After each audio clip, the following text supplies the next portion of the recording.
जयकारा शेरावाली का बोल साचे दरबार की जय। जयकारा ज्वाला माई का बोल साचे दरबार की जय। जयकारा काली माई का बोल साचे दरबार की जय। गुरु ब्रह्मा गुरु विष्णु गुरु देवो महेश्वरा गुरु साक्षात् परब्रह्म तस्मै श्री गुरुवे नमः। गजाननं भूतगणादिसेवितं कपित्तजम्बोफलचारुभक्षणम् उमासुतं शोकविनाशकारकं नमामि विघ्नेश्वरपाद पंकजम या देवी सर्वभूतेषु बुद्धिरूपेण संस्थिता नमस्तस्यै नमस्तस्यै नमस्तस्यै नमो नमः। शरणागत दीनानां परित्राणपरायणे सर्वस्यार्ति हरे देवी नारायणी नमोस्तुते। नागेन्द्रहाराय त्रिलोचनाय भस्मांगरागाय महेश्वराय नित्याय शुद्धाय दिगंबराय तस्मै नकाराय नमः शिवाय अतुलित बलधामं हेमशैलाब्देहं तनुर्मन कृशानं ज्ञानिनाम् अग्रमण्यं सकल गुण निधानं वानरामधीशं रघुपति प्रिय भक्तं वाजातं नमामि। जयकारा शेरावाली का बोल साचे दरबार की जय। सबसे पहले जिब्या को पवित्र करने के लिए 1 मिनट के लिए माँ भगवती के नाम का नाम संकीर्तन सभी प्रेम के साथ सब प्रेम से बोलो जय माता दी जय माता दी जय माता दी जय माता दी जय माता दी जय माता दी जय माता दी जय माता दी जय माता दी जय माता दी ईश्वरी देवी जय माता दी जय माता दी वैष्णवानी जय माता दी जय माता की जय माता दी जय माता की जय माता दी माता बोले जय माता दी बहने बोले जय माता दी भाई बोले जय माता दी मिलकर बोलो जय माता दी प्रेम से बोलो जय माता दी जयकारा शेरावाली बोल साचे दरबार की जय।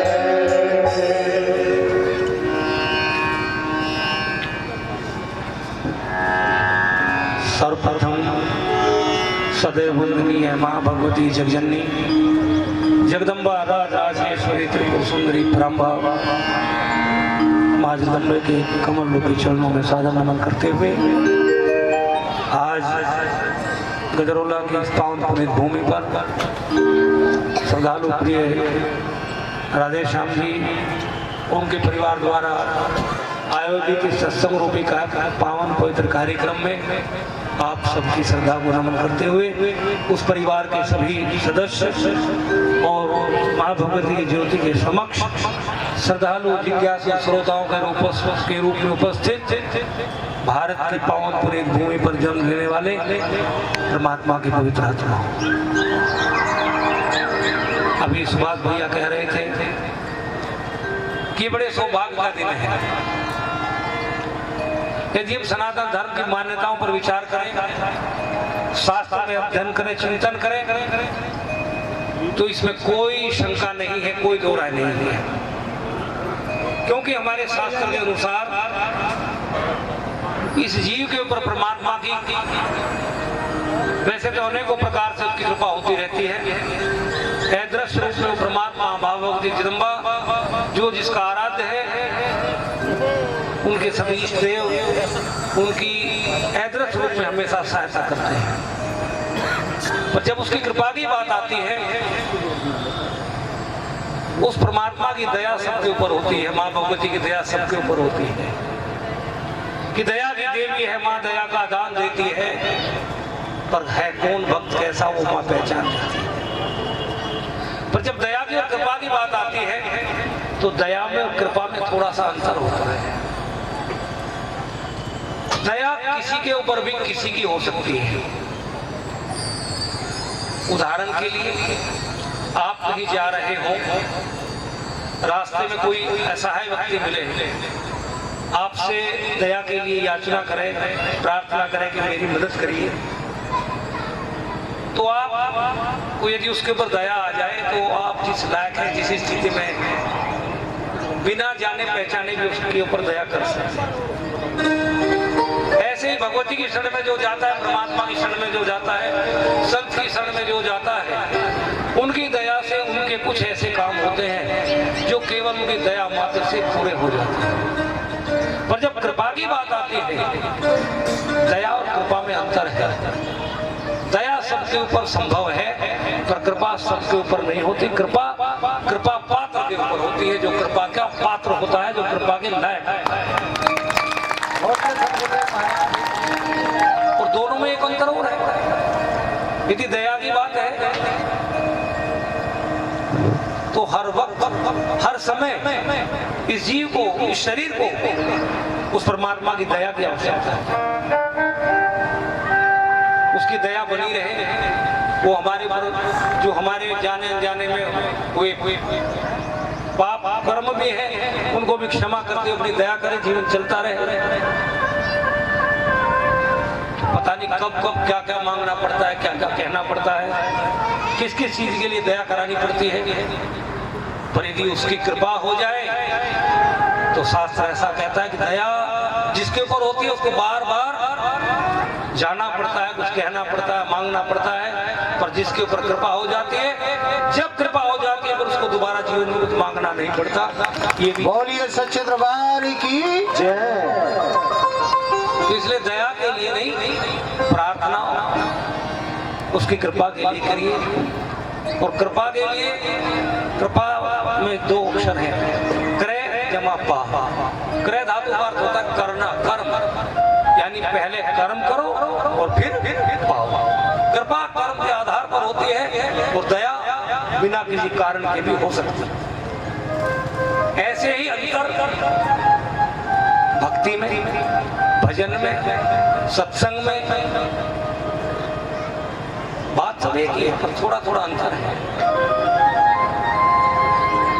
सत्संग के द्वारा इस जीव को ज्ञान की प्राप्ति होती है। गुरु के द्वारा दिए हुए मंत्र का जाप करने से इस जीव को भगवत प्राप्ति का रास्ता मिल जाता है। संत महात्माओं की शरण में जाने से, शास्त्रों का अध्ययन करने से, पूजा पाठ करने से, सत्संग सुनने से मनुष्य के जीवन की ज्ञान की वृद्धि होती है, उसको ज्ञान प्राप्त होता है। और ज्ञान प्राप्त होने के बाद ही भगवत प्राप्ति, भगवान की कृपा या भगवान की भक्ति मिल सकती है। ऐसा शास्त्र कहता है, ज्ञान भक्ति का मार्ग है। पर जब भक्ति की बात आती है, ज्ञान भक्ति के लिए जरूरी है, पर भक्ति के लिए उससे ज्यादा जरूरी प्रेम है। गुरु के बिना ज्ञान और प्रेम के बिना भक्ति असंभव मानी जाती है। जब प्रेम होता है, भक्ति होती है, जो प्रेम लक्षणा भक्ति है, यदि वो उदित हो जाए, भगवान की कृपा हो जाए, तो बहुत बड़ा अंतर है। जो ज्ञानी व्यक्ति है, जो पूजा पाठ करने वाले लोग हैं, जो तपस्वी हैं, जो साधक हैं, जिनको भगवत प्राप्ति की लालसा है, वो अनेक प्रयास करते हैं, भजन करते हैं, तप करते हैं और सत्कर्म करते हैं, किस तरह भगवान मिल जाए, भगवान की प्राप्ति हो जाए।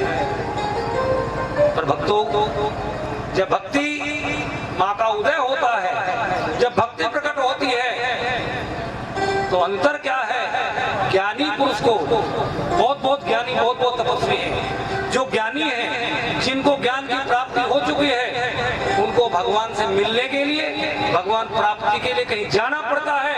पर जिसके हृदय में भक्ति प्रकट हो जाती है, जो भगवान का भक्त बन जाता है, जिसके ऊपर भगवान की भगवती कृपा हो जाती है, उसको भगवान से मिलने के लिए जाना नहीं पड़ता, उससे मिलने के लिए भगवान आना पड़ता है। बोले गुरु महाराज की। हमारे शास्त्रों में ऐसे अनेकों प्रमाण हैं। माता शबरी, भगवान के अनन्य भक्ति ज्ञान नहीं था,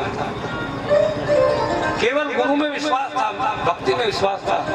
श्रद्धावान लभते ज्ञानम विश्वास परम प्रदाय। शबरी के गुरु मार्तंड ने उनको कहा, देवी आप भगवान का भजन करते रहिए, एक दिन भगवान तुमसे मिलने के लिए आएंगे।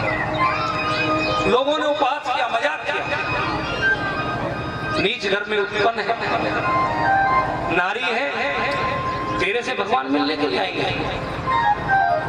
शबरी का मन विचलित नहीं हुआ, उसको अपने गुरु के वाक पर विश्वास था कि मेरे गुरु ने कहा है कि भगवान आएंगे। तो रामायण प्रमाण है कि भगवान जब रामगमन हुआ तो शबरी तो केवल रोजाना भगवान की प्रतीक्षा करती है, याद करती है, रास्ता साफ करती है, अपनी कुटिया को संवारती है, मेरे भगवान आएंगे। शबरी कहीं आश्रम छोड़ के, अपनी कुटिया छोड़ के भगवान को ढूंढने नहीं जाती, भगवान से मिलने नहीं जाती, भगवान शबरी से मिलने के लिए स्वयं आते हैं। बोलिए रामचंद्र भगवान की जय। और एक बात है, जब किसी की साधना से, किसी की तपस्या से भगवान मिलते हैं तो कहते हैं बोलो क्या चाहिए। वो जो वरदान मांगता है वो उसके स्वयं के कल्याण के लिए होता है, उसके अपने जीवन के लिए होता है। अनेकों ने भक्ति करने के बाद भगवान से वरदान मांगा है, पर जब भगवान भक्त को मिलते हैं, स्वेच्छा से भगवान को दर्शन देने जाते हैं, फिर वो जो देते हैं, जो भक्त को प्रदान करते हैं, वो केवल उसके लिए नहीं, वो जन कल्याण के लिए होता है, उसमें समूचे समाज का कल्याण होता है। ये भी प्रमाण है कि जिसने अपने लिए मांगा, जो मांगा भगवान ने दे दिया। पर जब शबरी को भगवान ने नवदा भक्ति का उपदेश दिया, 9 प्रकार की भक्ति बताई, तो उपदेश आज तक भी हमारा और आपका, समाज का, संसार का, जो भगवान के रास्ते में चल रहे हैं, पूजा पाठ करने वाले, उनका आज भी मार्गदर्शन करता है। जो भगवान ने शबरी को उपदेश दिया था, वो आपके हमारे लिए भी आज भी पथ प्रदर्शक है, मार्गदर्शक है कि 9 प्रकार की भक्ति होती है, किस प्रकार से भक्ति की जाती है, वो आज तक चल रहा है। सत्संग मनुष्य के जीवन का वो पवित्र विषय है जो मनुष्य के मनों के विकारों को आप यज्ञ करते हैं। यज्ञ भी कई प्रकार का होता है, द्रव्य यज्ञ होता है, जैसे अग्निहोत्र बना के समिधा से, साकल्य से, सामग्री से हवन किया जाता है, घी डाला जाता है, अनेक प्रकार के द्रव्य डाले जाते हैं। जिस देवता के निमित्त होता है, वो देवता की प्रसन्नता के लिए वो द्रव्य किया जाता है, उसकी प्रसन्नता से मनवांछित कार्य हो जाते हैं। पर जब यज्ञ की बात आती है, यज्ञ में भी सबसे श्रेष्ठ ज्ञान यज्ञ कहा। कई प्रकार का यज्ञ होता है, हम जब पहले आए थे तो हमने कहा था, अगली बार बताएंगे। पहला होता है द्रव्य यज्ञ, जो समिधा से, साकल्य से किया जाता है। दूसरा होता है तप यज्ञ, जिसमें मनुष्य अपने इंद्रियों को वश में करने के लिए भगवान की साधना करता है, अपने आप को तपाता है,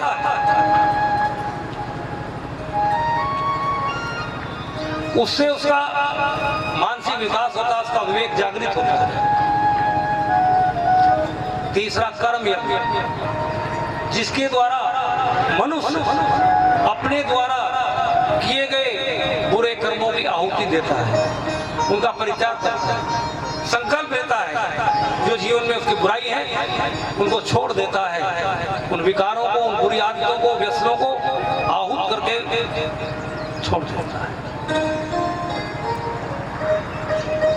कर्म और श्रेष्ठ होता है ज्ञान। जैसे आपने सुना होगा भागवत कथा ज्ञान यज्ञ,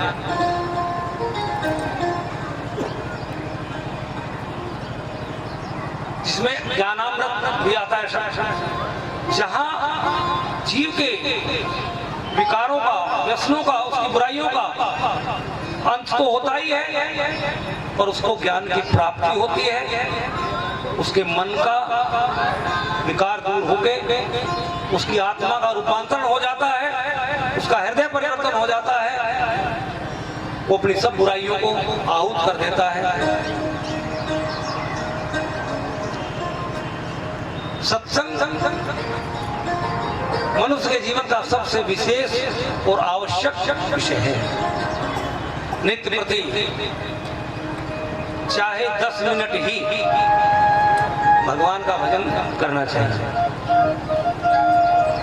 कोई ना कोई सत्संग की बात भी जरूर सुननी चाहिए, सत्कर्म भी जरूर करना चाहिए। जब सत्कर्म की बात आती है, सत्कर्म की बहुत बड़ी श्रृंखला है। केवल भजन करना, दान करना, पूजा करना, सेवा करना, मंदिर जाना, तीर्थ यात्रा करना, यही सत्कर्म नहीं है। परमात्मा ने जिसको जिस स्थिति में पैदा किया है, उसको जो कर्तव्य उसने सौंपा है, जो उसका काम है, उस काम को वो सत्य निष्ठा से करे, वो भी सत्कर्म है। आपको जो काम दिया है, आप नौकरी करते हैं, समय से अपने कार्य पर जाए, जो कार्य दिया हुआ है उसको ईमानदारी से पूरा करें। आपके जीवन की जो जो जिम्मेदारियां हैं, उनको धर्म के मार्ग पर चलते हुए पूरा करने का प्रयास करें। आप व्यापार करते हैं, जो उचित लाभ है उस उचित लाभ को लेके आप व्यापार करें, किसी के साथ धोखाधड़ी ना करें, समय का अनुचित लाभ ना उठाएं, किसी के साथ धोखा ना करें, ये भी सत्कर्म है। जो भी काम जिसको दिया गया है वो परमात्मा की इच्छा से है, और जो जिस स्थिति में जिस काम को करता है, ये देवियां हैं, प्रातः काल उठती हैं, बच्चों को स्कूल जाना होता है, बच्चों को समय से जगाएं, समय से उठें, उनको स्नान आदि करा के, उचित कपड़े पहना के, भोजन आदि करा के समय से स्कूल भेजें पढ़ाई के लिए। घर के लोग काम के लिए जाते हैं, उनको समय से भोजन बना के, प्रेम के साथ भोजन खिला के उनको काम पे भेजें। जो घर का काम है उसको सत्यनिष्ठा से सबके साथ प्रेम का व्यवहार करें, ये भी सत्कर्म है। कहने का भाव क्या है कि आप जो भी कर रहे हैं, यदि आप उसको ईश्वर की इच्छा मान के धर्म का आचरण करते हुए अपने जीवन में अनुशासित रहकर अपने संस्कारों को जागृत करके आप जो भी काम करते हैं, वही काम सत्कर्म होता है। जो सत्कर्म होता है वो आपकी भक्ति में परिवर्तित हो सकता है। जरूरी नहीं है कि आप कई घंटे बैठ के भजन करें, भजन करना जरूरी है, पर सब काम छोड़ के भजन किया जाए ये जरूरी नहीं है। हाँ, जो विरक्त लोग हैं, संत महात्मा है, साधु हैं, जिन्होंने भजन के लिए, जन कल्याण के लिए सब घर परिवार छोड़ दिया, वो भी भजन करें। और भजन के साथ जो भजन के साथ परमात्मा का जो उनको आशीर्वाद मिले, उससे केवल अपने लिए नहीं, अपने उद्धार के लिए नहीं कि उन्हीं का मोक्ष हो जाए, भगवान का दर्शन हो जाए, समाज के लिए, जन कल्याण के लिए अपने उस ज्ञान का प्रयोग करें, ये उनके लिए सत्कर्म है। भाव क्या है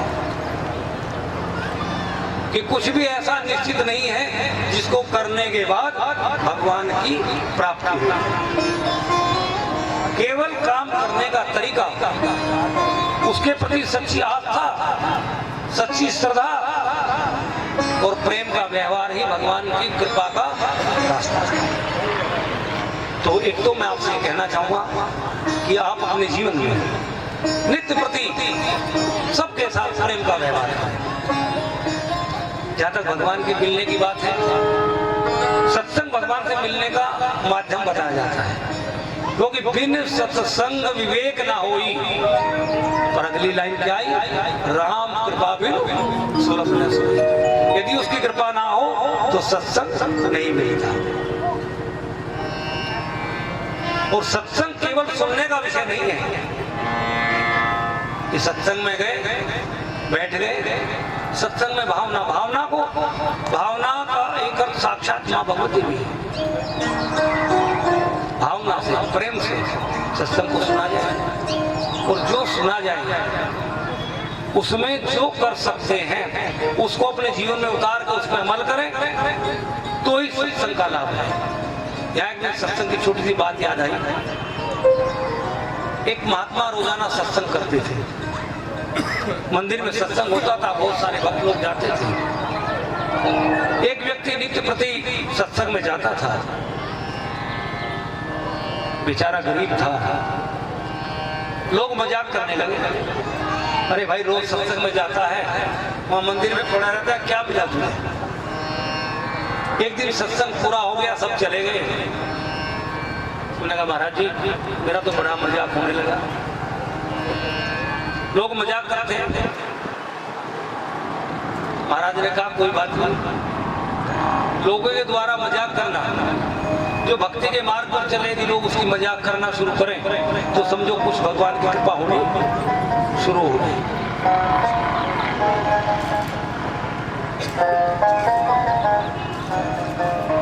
कुछ दिन बाद वो आया। मैंने कहा महाराज जी तो और ज्यादा गड़बड़ हो गई। क्या हुआ?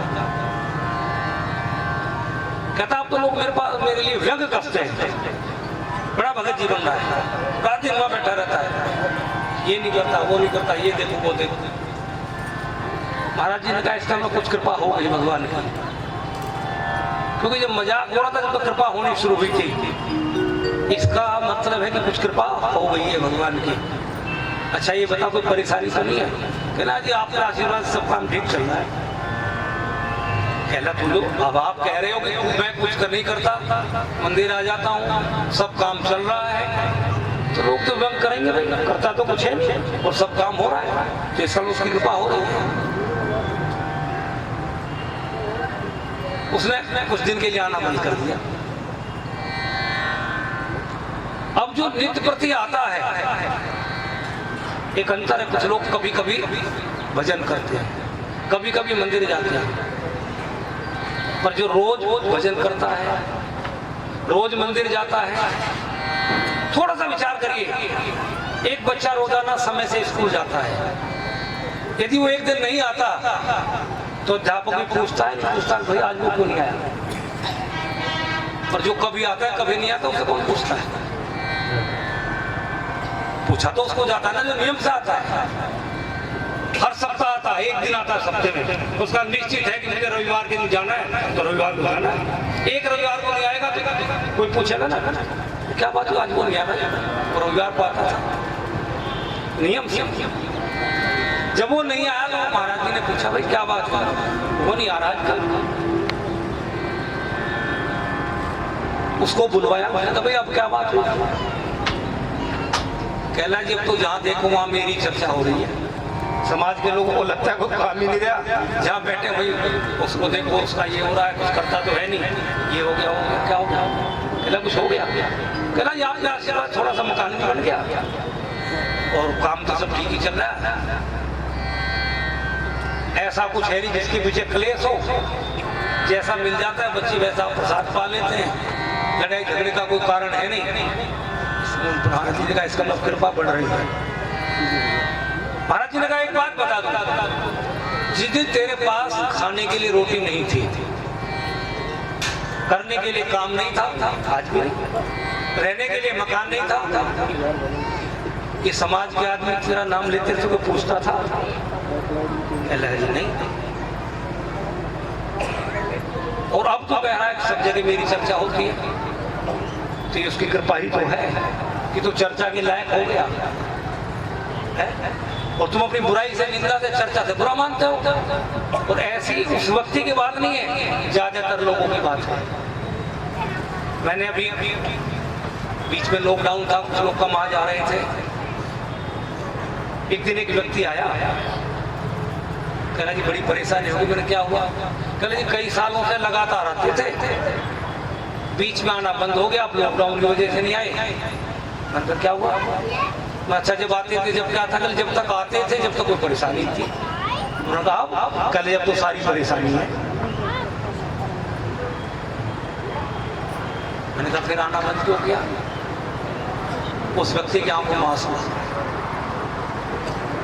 कोई किताब का चुटकुला नहीं सुना रहा हूं कि श्रद्धालु की बात बता रहा हूं, समाज की बात बता रहा हूं।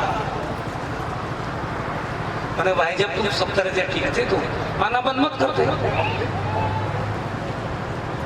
एक तो उसे उस बात का उत्तर दिया, दूसरा एक प्रश्न मेरे से भी क्या हुआ मैं आपको बताऊंगा। उसने कहा जी मुझे आना तो मैंने इसलिए बंद किया कि हमारे गांव से ज्यादा लोग तो आते नहीं, मैं लगातार से आता था, मेरे बच्चे भी आते थे। अब पिछले दिनों कुछ गुरुओं की ऐसी कहानी आई तो मुझे एक दिन रोक कर कुछ लोग बोले यहाँ ये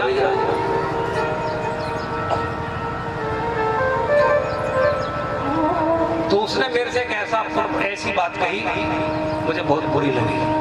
क्या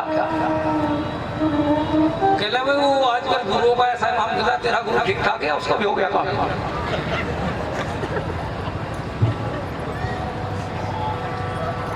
कहला मैंने कहा भाई ऐसा तो है नहीं, हमारे गुरु तो ऐसे है नहीं। कहला मेरा उनसे झगड़ा होते होते बचा। 2-3 दिन बाद में फिर जा रहा था, फिर कुछ लोग वहीं बैठे थे। उन्होंने यहाँ सुनिए भाई, कहला तेरी बच्चे तेरे घर वाले अभी जा क्या? कहले हाँ। कहले अभी भी समझ में ना, अभी भी जाना बंद नहीं किया?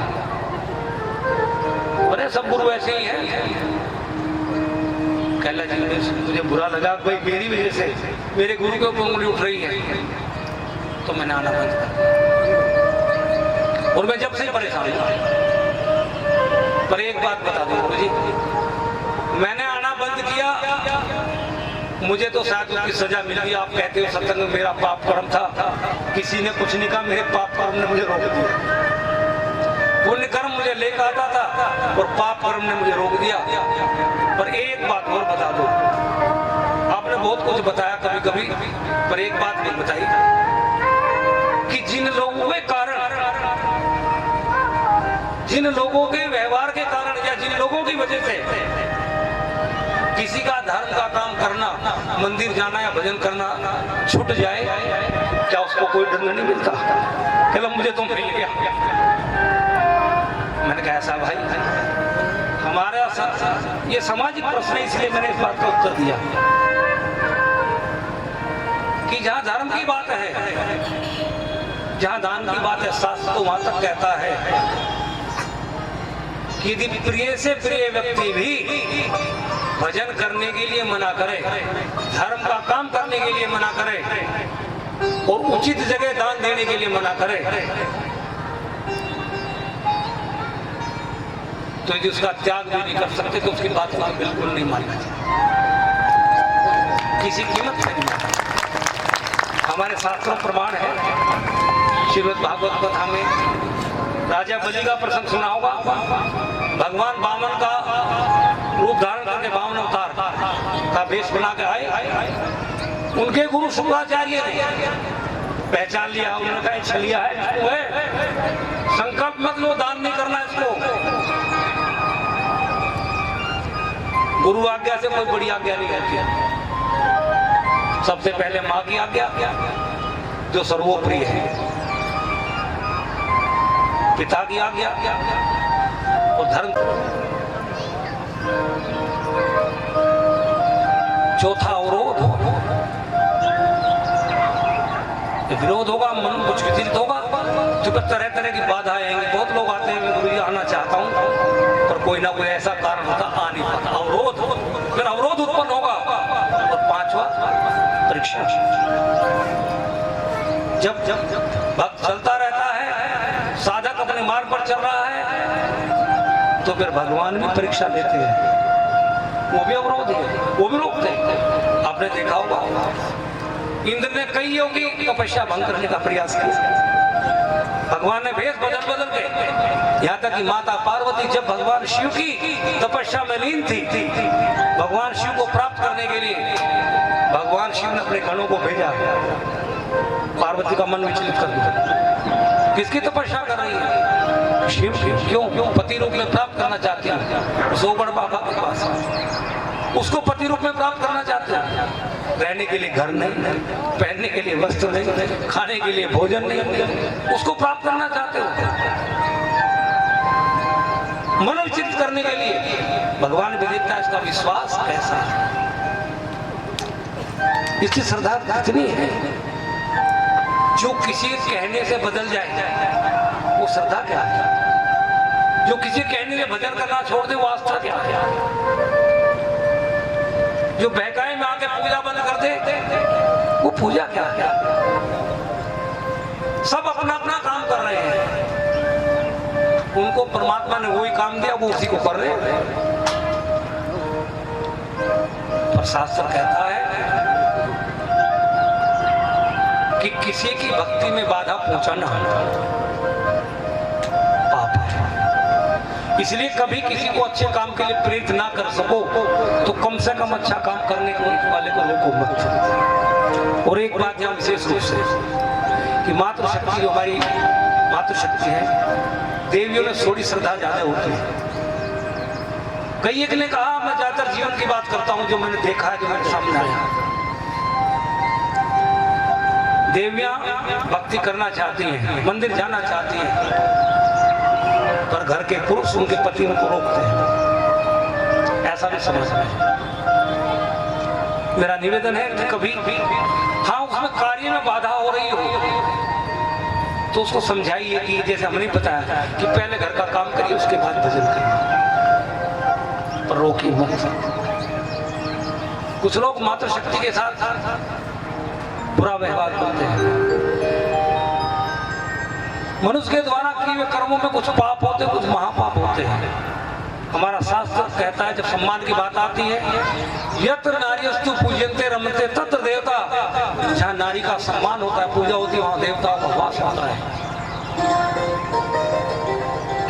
पर जो पुरुष नारी का अपमान करते हैं, नारी पे हाथ उठाते हैं, शास्त्र कहता है कि वो जीवन प्रेत दुखी रहते हैं और मरने के बाद प्रेत योनि को प्राप्त होते हैं।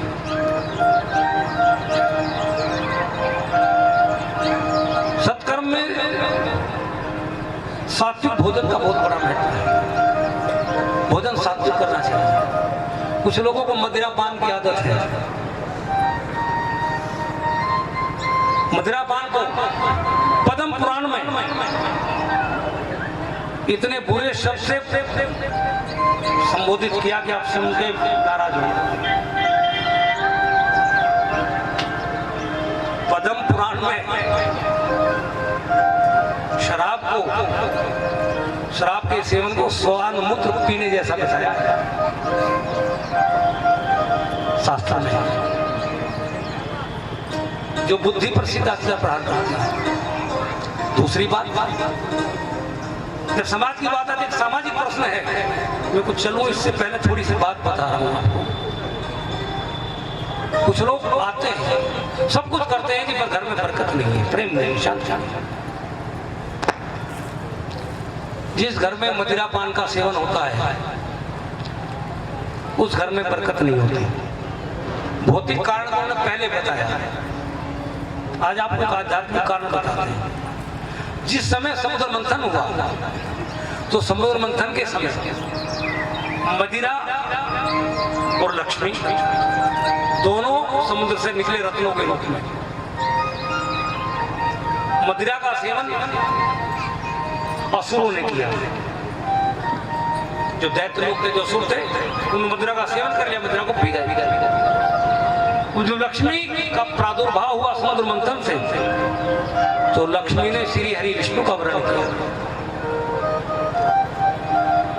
अब एक हिसाब से देखा जाए तो मदिरा और लक्ष्मी दोनों आपस में बहने बहने हुई, पर एक ने एक का वर्ण किया असुरों ने, और एक ने वर्ण किया विष्णु का। तो दोनों में वैमनस्यता हो गई। और जब जब एक दूसरे के पति, दो बहनें हों और उन दोनों के पति आपस में एक दूसरे के शत्रु हों, तो क्या उन बहनों में आपस में मेल रहेगा? विचार करो,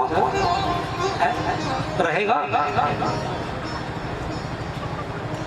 वो किसी भी रिश्ते में हो, दौरानी जिठानी हो, बहन बहन हो, कोई दो देवी हो, पड़ोस की हो, जिन दोनों के पतियों के बीच में शत्रुता हो, क्या उन दोनों में मेल संभव है?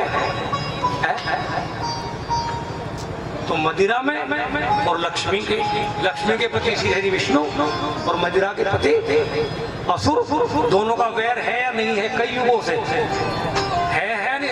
राक्षसों का और विष्णु का वैर, फिर लक्ष्मी का और मदिरा का मेल कैसे हो सकता है? जहाँ लक्ष्मी रहेगी वहाँ मदिरा नहीं रहेगी, और जहाँ मदिरा होगी वहाँ लक्ष्मी नहीं रहेगी।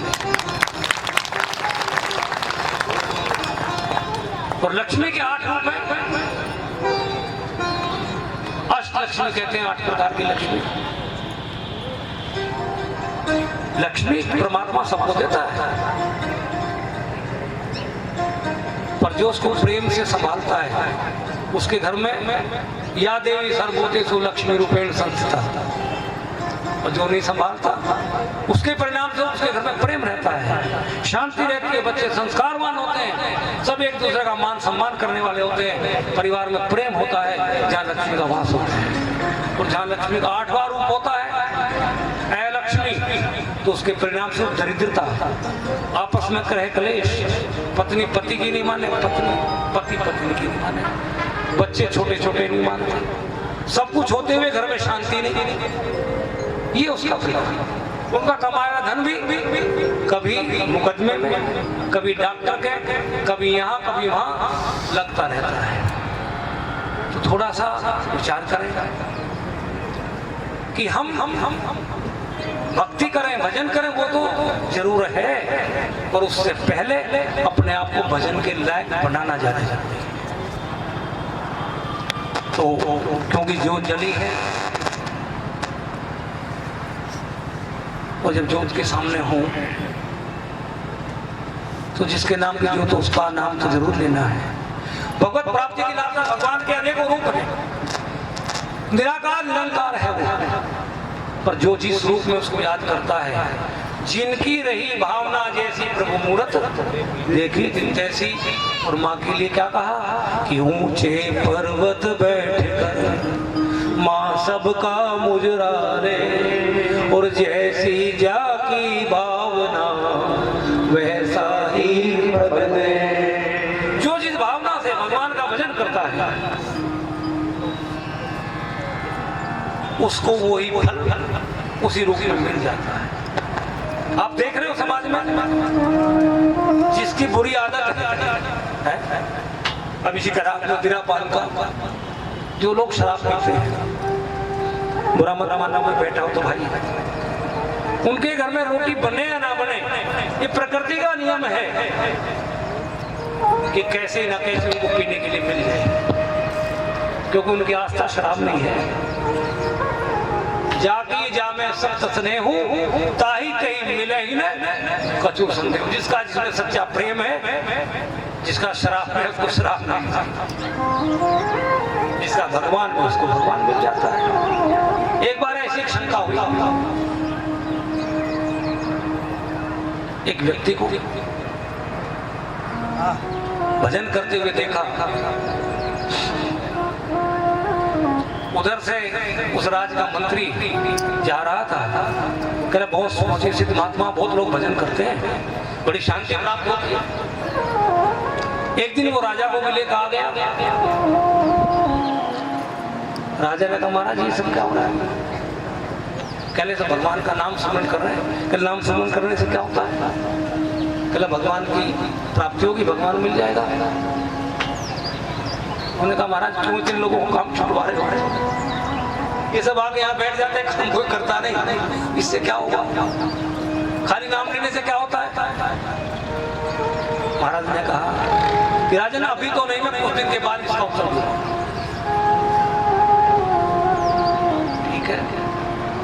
उन्होंने एक आस्थावान महिला को देवी तुम रोज भजन करने आते हो खाली, अभी तुम रोज आओगे, बीच में रुकोगे तो नहीं कभी नहीं। अब तुम्हें भगवान का भजन नहीं करना है, तुम्हें यहाँ के जो राजा है उनका नाम लेना है भगवान की जगह। महाराज ये तो बहुत बुरी बात है, भगवान को छोड़कर राजा का नाम ले, इससे क्या मिलेगा? कहना कोई बात नहीं। अब उसने सोचा महाराज जी कह रहे, गुरु जी कह रहे, तो ठीक है। मंत्र में भी तो पता नहीं क्या बताते वो, इसी मंत्र मान के जाप कर लेते हैं। अब उसने राजा का नाम सुनने करना शुरू कर दिया। अब वहां से सब आते जाते तो उन्होंने कहा भाई ये इस महिला को क्या हो गया? लोग यहाँ भगवान का भजन करने आते हैं, ये राजा का नाम ले रही है। एक दिन राजा का कर्मचारी आया, उसने देखा एक महिला तो राजा का नाम ले रही है। उसने जाकर राजा की प्रशंसा की, महाराज आपकी तो राज्य में बड़ी जय जयकार हो रही है, लोग तो आपके नाम का भजन कर रहे हैं। बोला क्या कह रहे हो? बोले एक महिला उस आश्रम में जहाँ आप गए थे, भगवान के बजाय उस दिन से आपका नाम ले रही है। अच्छा अच्छा अच्छा। कुछ दिन बाद भेजा, पता करो हमारा नाम क्यों ले रही है। कर्मचारी गया, उसने पूछा देवी तुम भगवान का भजन करते तो राजा का क्यों ले रही हो? क्या कारण है, क्या चाहिए राजा से? महाराज ने एक बात की, जब तक मैं कहूं तब तक आपको ये भजन करते रहना है, और कोई कुछ भी पूछे बीच में ना रुकना है ना कोई जवाब देना है। और वो पूछता रहा, वो देवी ने कुछ नहीं बताया, कर्मचारी चला गया। कुछ दिन बाद राजा ने किसी बड़े अधिकारी को भेजा, भाई पता करो आखिर वो हमारा नाम क्यों ले रही है, उसे हमसे कुछ शिकायत है, कोई मदद चाहिए, क्या कारण है? वो अधिकारी गया, वो देवी ने फिर कुछ नहीं बताया, क्योंकि महाराज कहा थे सब कुछ नहीं बताना। वो नाम लेती रही बराबर, वो अधिकारी भी चला गया। उन्होंने अपने मंत्री वगैरह को निकट के आदमियों को भेजा राजा ने कि भी पता करो आखिर कारण क्या है, कोई ना कोई कारण तो होगा। ये आश्रम में बैठी है मंदिर में अपने गुरु के यहाँ, और नाम हमारा ले, हमसे कोई शिकायत है, कारण क्या, हमसे चाहती क्या है? वो जो चाहे उसको देखा। उन्होंने जाके पूछा देवी तुम्हें क्या चाहिए? राजा का आदेश है, तुम जो कहोगे तुम्हें मिल जाएगा, पर पता तो दो। वो तो बोली नहीं, कुछ उत्तर नहीं दिया।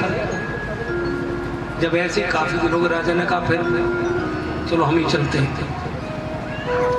राजा स्वयं आए देवी के पास, उन्होंने कहा देवी एक बात बताओ, मैंने अपने कर्मचारी अधिकारी बड़े अधिकारी सबको आपके पास भेजा, आपने कोई उत्तर नहीं दिया, अब तो बता दो तुम मेरा नाम क्यों ले रही हो?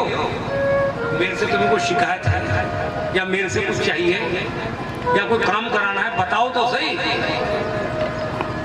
महाराज ने कहा राजन रुक जाइए, उत्तर ये नहीं, उत्तर मैं दूंगा आपके प्रश्न का। आपने एक दिन कहा था नाम लेने से क्या होता है, नाम सुनने से क्या होता है। हमने कहा ये भक्त भगवान का भजन करते हैं, भगवान का नाम लेते हैं, भगवान मिल जाएगा।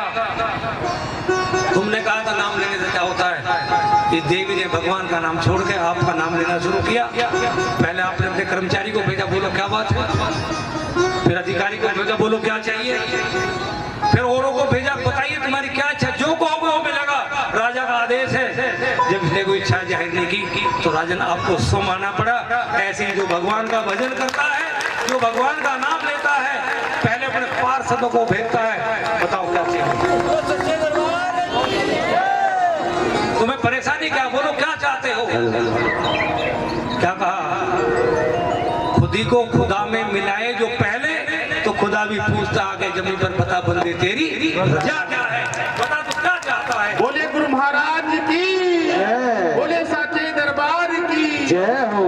महाराज आप तो किसी बात को मानने वाले नहीं है, और ये देवी निरंतर आपका नाम लेते रही, आप राजकाज का अपने आप इससे मिलने के लिए आए या नहीं आए। और वो भगवान, वो भगवती तो बड़ी दयालु है जो उसका इसी लगन से नाम लेता है, संसार के लोगों के जवाब में और बात करने में नहीं फंसता। उससे मिलने के लिए तो भगवान आते हैं, उसको कोई जाना नहीं। हेलो, बोलिए सच्चे दरबार की जय। एक दिन एक बात आई कि हाथ क्यों उठाए जाते, हमने पहले बताया था कहीं सत्संग में, जागरण में या भारत माता की जय घोष करते हाथ उठा करते क्यों? वैसे भी तो कर सकते हैं। हाथ उठाने का कारण है, पहली बात तो हाथ उठाने की परंपरा सबसे पहले देवी ने स्थापित की। आपने नाम सुना हो द्रौपदी, जब उसका चीरहरण हो रहा था तो द्रौपदी ने भगवान से प्रार्थना की, एक हाथ से चीर पकड़ी हुई थी, भगवान का नाम लेती, प्रभु मेरी रक्षा करो, मेरी लाज बचाओ। पहले जितने भी जैसे पांडव थे, भीष्म पितामह थे, गुरु द्रोणाचार्य थे, कृपाचार्य थे, सबकी तरफ दृष्टि गई, सबने नजर झुका ली। फिर एक हाथ से साड़ी का पल्लू पकड़ा, एक हाथ से ऐसे हो गए, भगवान का नाम ले, भगवान ये सब तो गर्दन लटका के बैठ गए, अब तो मेरी रक्षा के लिए आप कर सकते हैं। जब उसका बल भी क्षीण होने लगा, थक गई, कब तक पकड़ेगी, तो द्रौपदी ने हाथ उठा दिए, हे भगवान अब तो इलाज तेरे हाथ में है। और मुहावरा बना हाथ उठाना यानी समर्पण। तो भक्ति की भावना से भगवान के सामने, शिष्य गुरु के सामने, भगवान की कथा में जय घोष करते हैं तो हाथ उठाते हैं। और वैसे भी यदि कोई आदमी परेशानी में हो, कोई किसी को बुलाना चाहता हो, तो हमारी लौकिक परंपरा है, कोई व्यक्ति जा रहा हो, अरे भैया राधे श्याम जरा सुनिए, हाथ उठाते हैं ना ऐसे, उठाते हैं, जबकि राधे श्याम का मुंह धरे पर हाथ उठाने आवाज लगा, हाथ उठाने दिख जाता कि ये व्यक्ति कुछ कह रहा है, ये कुछ कहना चाहता है। आदमी स्नान करने गया हो गंगा में और डूबने लगे, क्या करता है? हाथ उठा देता, बचाओ। और यदि कोई देख लेता है तो उसका हाथ पकड़ के बचा लेता। तो भक्त भगवान के सामने इसी भाव से आते हैं, भगवान मैं इस भाव सागर में डूब जाऊंगा, मेरी रक्षा करो, मुझे इस भाव सागर से उठाओ। और एक बात का और विचार करें, आप कहीं जाते हैं, बच्चे को उंगली पकड़ा के चलते हो, कहीं ठोकर लग जाए, बच्चे ने आपकी उंगली पकड़ी हुई है, यदि ठोकर लग जाए क्या होगा? उंगली छूट जाएगी, बच्चा गिर जाएगा, होता है। आपने उंगली पकड़ाई है, सामने से धक्का लग गया बच्चे को, बच्चा आपसे अलग हो जाएगा, क्योंकि उसकी मुट्ठी में उतना दम नहीं है, उंगली को उतनी ताकत से नहीं पकड़ सकता, उंगली जरा से छूट जाएगी। पर यदि आप थोड़ा सा परिवर्तन कर लें, उंगली पकड़ाने के बजाय बच्चे का हाथ पकड़ के चलें और फिर बच्चे को ठोकर लग जाए, तो क्या बच्चा गिरेगा? नहीं गिरेगा। हो सकता है आप भी गिरने को हो जाओ और बच्चे को नहीं गिरने दो। ये लौकिक व्यवहार है, पर हमारी सनातन परंपरा भी है। हम हाथ उठाते हैं, भगवान का नाम लेते हैं, हे भगवान, हे गुरुदेव, हे जगदम्बा, हमारा हाथ पकड़ लो। और जब एक मजबूत हाथ में हाथ होता है तो व्यक्ति ठोकर से नहीं गिरता, किसी धक्के से नहीं गिरता, होता है ना ऐसा या नहीं? तो थोड़ा सा विचार करिए, जिसका हाथ वो माँ भगवती पकड़ लेगी, जिसका हाथ वो भगवान पकड़ लेगा, जिसका हाथ वो सच्चा गुरु पकड़ लेगा, जिसका हाथ किसी गुरु के हाथ में होगा, जिसका हाथ भगवान के हाथ में होगा, जिसका हाथ भगवती के हाथ में होगा, उसको संसार की कोई ठोकर या धक्का गिराने वाला पैदा ही नहीं होगा। बोले साचे दरबार की जय। तो आज यहीं से पहले माँ भगवती प्रार्थना करेंगे, उसके बाद थोड़ी सत्संग की बात करेंगे कि हे माँ, हे जगदम्बे, ये जो भक्त बार बार पढ़ते हैं, आपसे कहता है कि हमारा हाथ बस, और कुछ नहीं चाहिए। एक बात और भी है, जिस बच्चे से आप प्रेम करते हैं, जो आपके साथ है, जिसका आप हाथ पकड़ कर चलते हो, ये आपके मन का भाव है, जिसका आप हाथ पकड़ के चलते, इससे आप इतना प्रेम करते हैं, बाजार में जा रहे हो, कहीं मेले में जा रहे हो, जिसका हाथ पकड़ कर चल रहे हो, यदि कोई वस्तु मांगे, जिद करने लगे, उसे पूरा करोगे या नहीं? करोगे या नहीं करोगे? क्योंकि हाथ उसका पकड़ता है जिससे प्रेम होता है, और जिससे प्रेम है उसकी हर बात को तो आदमी पूरा करने का प्रयास करता है। बच्चा जिद भी कर जाए, नहीं यही बैलून लेना है, तो दिलवाओ। ऐसे जिसका हाथ वो पकड़ लेता है उसकी सब इच्छा पूरी भी वो ही कर देता है। इसलिए सबसे पहले प्रार्थना करनी है,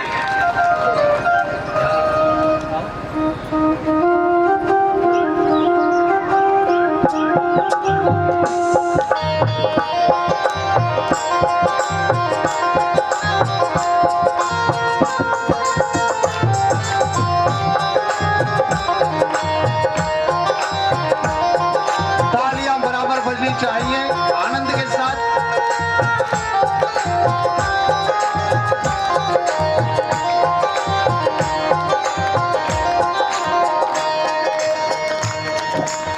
एक बात मैं भजन करने से पहले आपको बता दूं कि आज का ये जो कार्यक्रम है, इसकी रिकॉर्डिंग के लिए YouTube चैनल के लोग आए हुए हैं, और भगवती कृपा रही तो ये कार्यक्रम जल्दी ही जो दरबार का YouTube चैनल है, मात्र भक्ति जो भी बताया था, जिनके पास स्मार्टफोन है वो उसमें सब्सक्राइब कर लें। मात्र भक्ति नहीं करना जानते हो, सामने कोने में केलों की लगी है, वहाँ करा लें।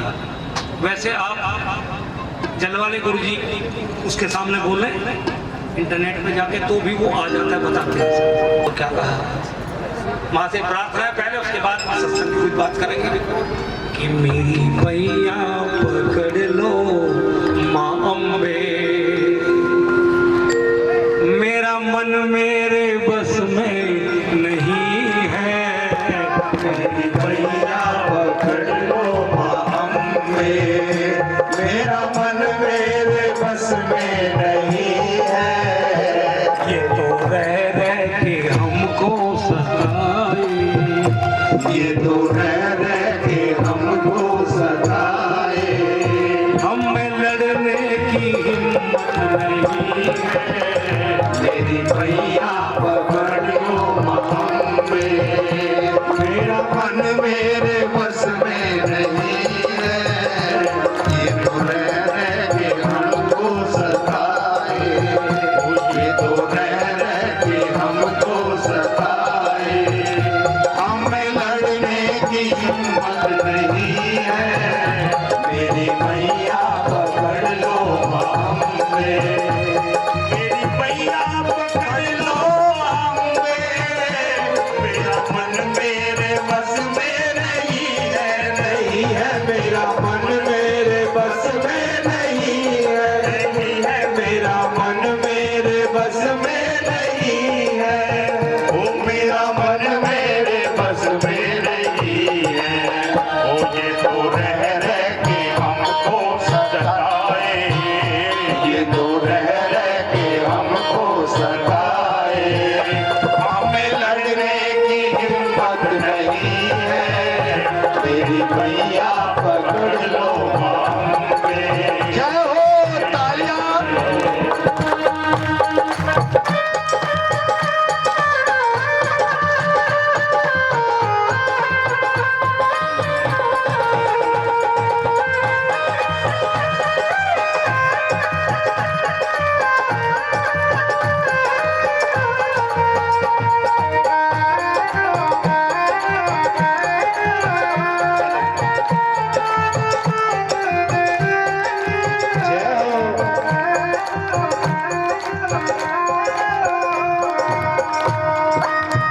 मन को क्यों कहा कि मेरा मन मेरे बस में, ये सारी गड़बड़ मन ही तो कराता है।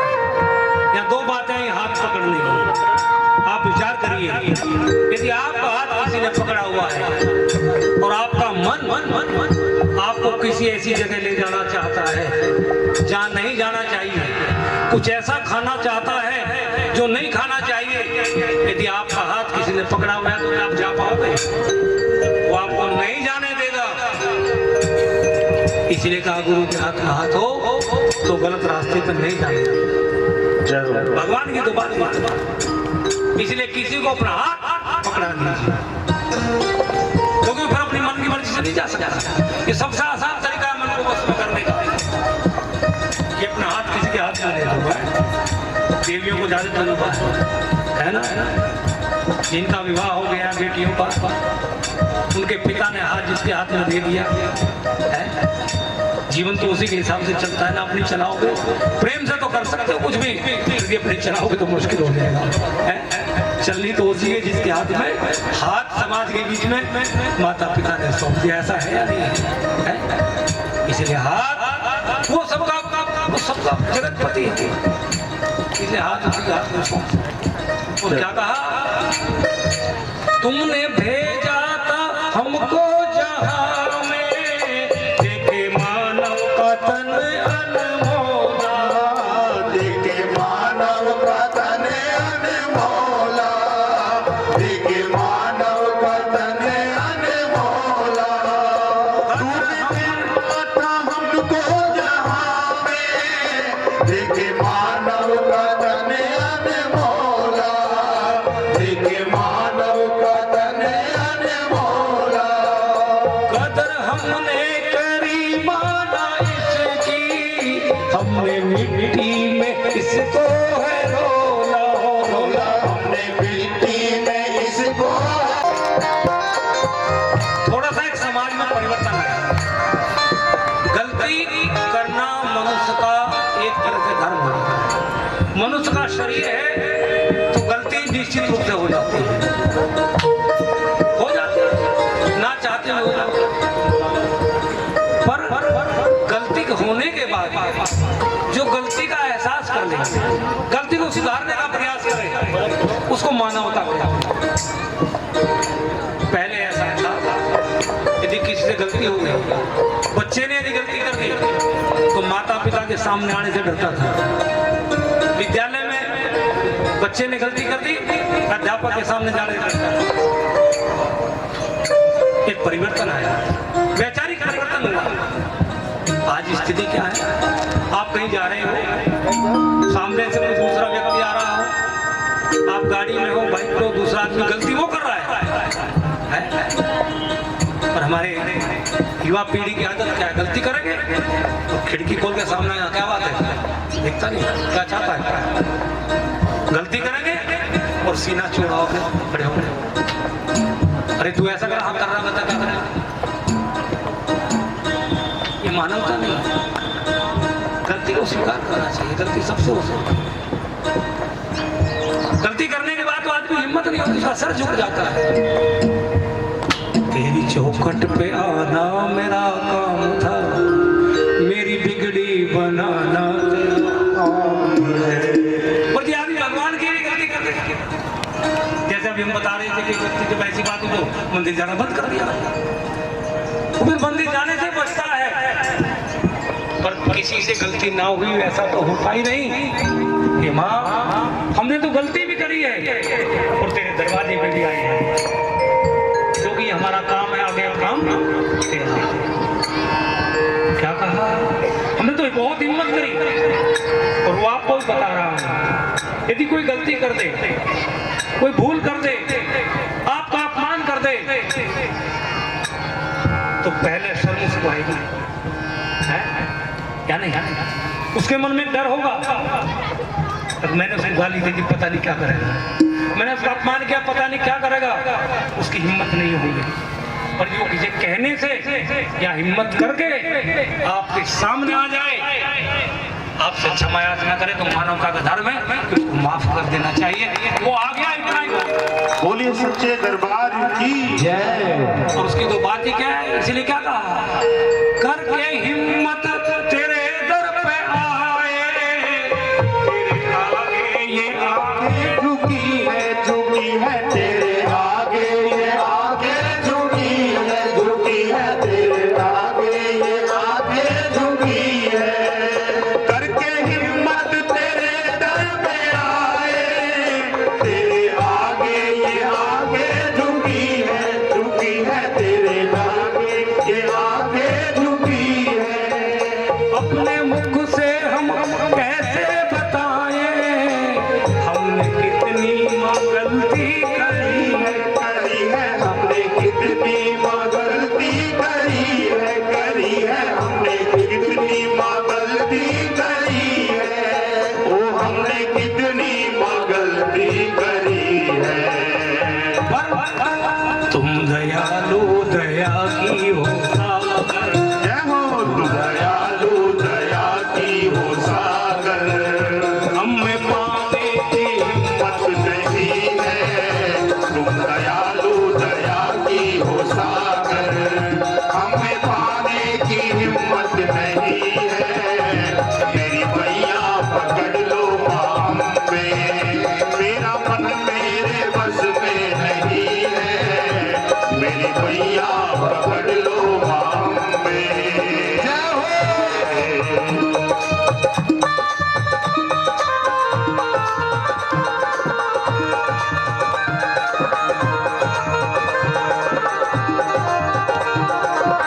जीवन में कोई भी काम करना हो, शक्ति के बिना संभव नहीं है। आदमी जो भी काम करना चाहता है उसको 3 बातों की विशेष आवश्यकता होती है। आप भी विचार करें। सबसे पहली बात तो वो जो काम करना चाहता है उसके शरीर में उस काम के करने की शक्ति होनी चाहिए। आप कहीं जाना चाहते हैं और पैरों से चला नहीं जाता, सत्संग सुनना चाहते हो पर बैठने की सामर्थ्य नहीं, तो कैसे हो पाएगा? सबसे पहले शक्ति चाहिए। और या देवी सर्वभूते शक्ति रूपे संस्कृता नमस्तस्यै नमस्तस्यै नमस्तस्यै नमो नमः। शक्ति तो माँ की कृपा से प्राप्त होती है, उसकी दया से प्राप्त होती है। और मानव जीवन की जब बात आती है तो माँ को शक्ति रूपा कहा गया। मनुष्य को सबसे पहले शक्ति माँ से प्राप्त होती है। माँ की शक्ति का बखान होता है? अनेकों प्रमाण है। और शक्ति माँ के दूध में होती है, माँ के प्रेम में होती है। माँ के दूध में वो शक्ति होती है जो संसार के कोई दूसरे विटामिन या कोई नहीं दे सकते। और आज नहीं कहना चाहिए, हमारे कुछ बच्चों का दुर्भाग्य है जो छोटे छोटे हैं, उनको माँ का दूध ही नहीं मिलता। जो माँ बन के दूध नहीं पिला सकती वो बच्चों को कर देगा। माँ के दूध में शक्ति होती है, माँ के दूध में संस्कार होते हैं, माँ के दूध में शिक्षा होती है। और हमारे यहाँ तो ऐसी परंपरा है, जब पहले वीर पुरुष राजा महाराजा अच्छे खिलाड़ी के जाते थे तो माँ को आशीर्वाद तो देती थी, पर एक बात कहती थी, मेरा दूध बदलना चाहते हैं। और ये बात आती है। कोई हमारा भाई, कोई हमारी बेटी, कोई हमारी बहन खेल में कोई अच्छा प्रदर्शन करे,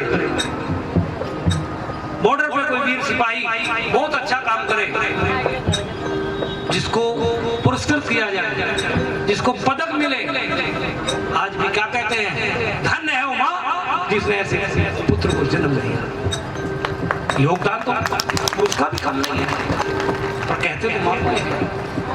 तो नाम माँ का होता है, इसलिए माँ की जिम्मेदारी भी जाते हैं। माँ पहला गुरु भी है। गुरु तो मुंह से बोल कर शिक्षा देता है। वैसे तो हमारे यहाँ मंत्र देने के लिए कई तरह से परंपरा है, खाली मुंह से बोल के मंत्र नहीं दिया जाता। ये तो शारीरिक परंपरा है। दृष्टिपात करके भी आशीर्वाद दिया जाता है, स्पर्श से भी दिया जाता है, जैसे लोग कहते आशीर्वाद देना। मुंह से बोल के भी मंत्र दिया जाता है।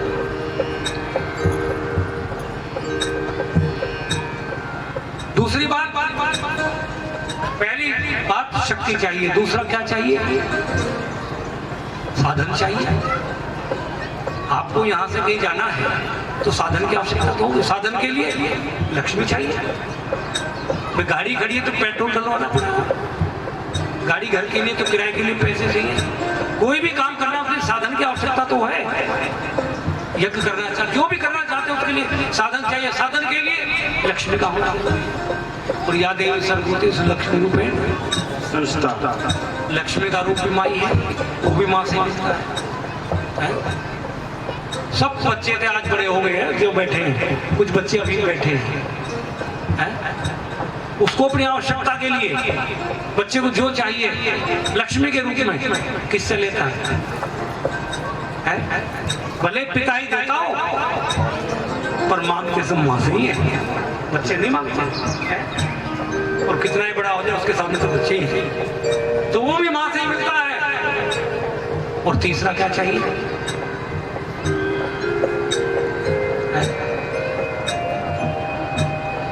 मैंने पहले बताया है,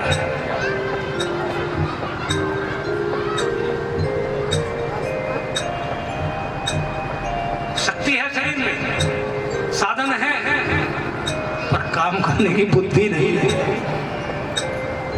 ये पता नहीं जाएंगे कैसे, रास्ता पता नहीं, ज्ञान नहीं है। बुद्धि भी तो होनी जरूरी है। और यादें भी सब होते तो बुद्धि रूपे संस्था।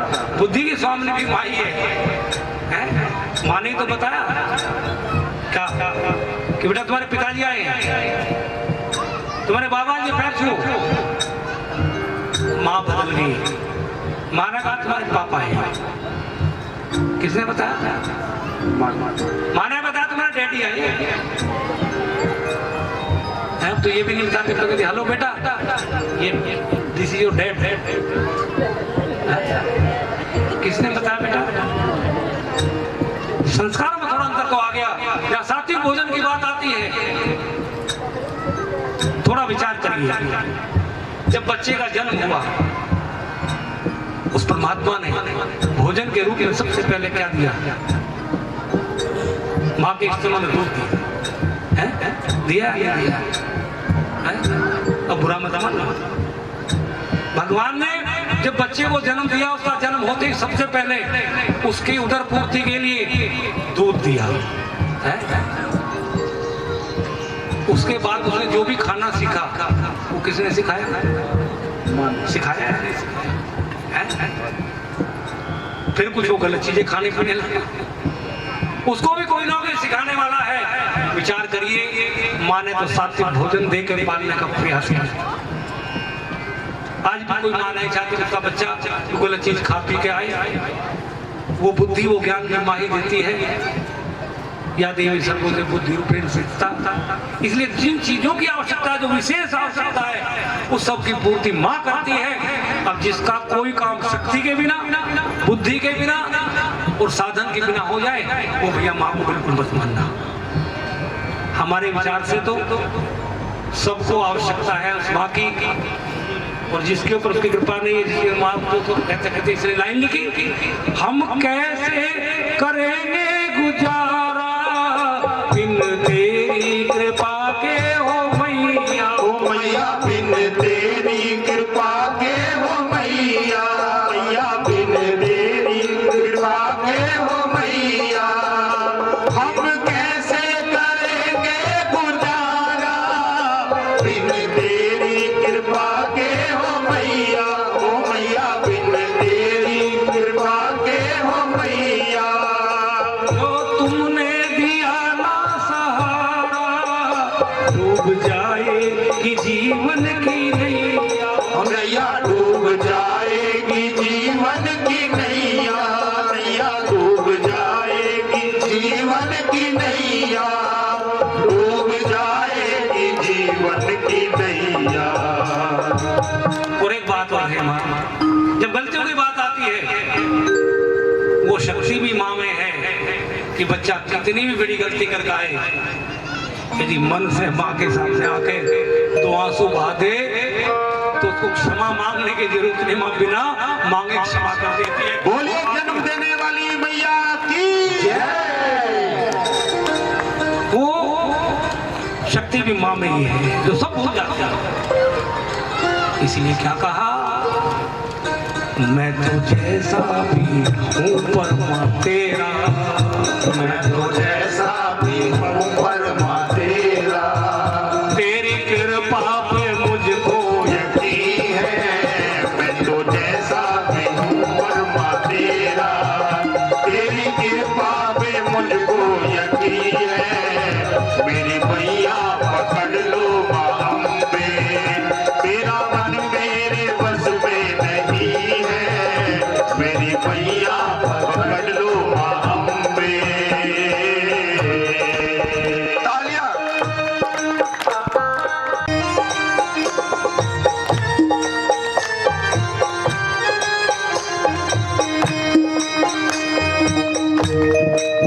और ये रिश्ता जो है, माँ की चर्चा चल रही है, सबसे बड़ा प्रेम का रिश्ता माँ बेटे का होता है, नहीं होती? और रिश्तों में दरार आ सकती है, रिश्ते टूट सकते हैं। नहीं कहना चाहिए आज तो बड़ा अजीब सा मामला हो गया। आज तो शादी के लायक बच्चे होते हैं, शादी से पहले कई बार देखते हैं, कई बार मिलते हैं, फोन पे बात होती है, कभी पार्क में, कभी होटल में मिलते जुलते रहते हैं, और और शादी के कुछ दिन बाद रिश्ते टूट जाते, तलाक हो जाता। भक्तों, पवित्र रिश्ता तो माता पिता का ही है। आप धर्म बदल सकते हैं, धर्म बदल लेते हैं लोग, गुरु बदल लेते हैं, जाति बदल लेते हैं, घर बदल लेते हैं, देश की नागरिकता बदल लेते हैं। यहाँ के जाकर अमेरिका में रह के अमेरिकन सिटीजन हो, पर किसी ने बाप को बदल लिया हो, बता सकता है?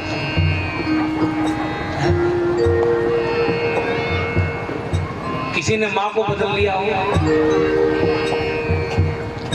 सकता है किसी को माँ बना ले, उसका माँ से ज्यादा सम्मान करे, पर क्या माँ को बदला जा सकता है? क्या पिता को बदला जा सकता है? बहुत सारे हैं, सर्टिफिकेट में करप्शन हो जाता है, बहुत सारी चीजें बदली जाती हैं, नाम तक लोग बदल लेते हैं, पर कहीं ऐसी कोई व्यवस्था तो सामने नहीं आई कि आज से हमने इनके बजाय इनको अपना पिता मान लिया, हमारे कागजों में वो सब लिखा दिया। आया है? हमारी तो सनातन परंपरा है कि जिस स्कूल में पैदा हुए कई कई पीढ़ियों तक उस स्कूल का नाम चलता है, हम उस स्कूल में पैदा हुए, हमारा कुल ऐसा, हमारा खानदान ऐसा है, हमारे पूर्वज ऐसे थे, पर कमी क्या है? आज हमारे बच्चों को तीसरी पीढ़ी के अपने बाबा के नाम का पता, गोत्र का तो शायद बहुत पढ़े लिखों को पता नहीं होगा, हमारा कुल क्या है जानते नहीं थे, कौन सी मर्यादा को जिंदा रखेंगे, किस कुल की लाज की रक्षा करेंगे, अपने कुल का पता ही नहीं है।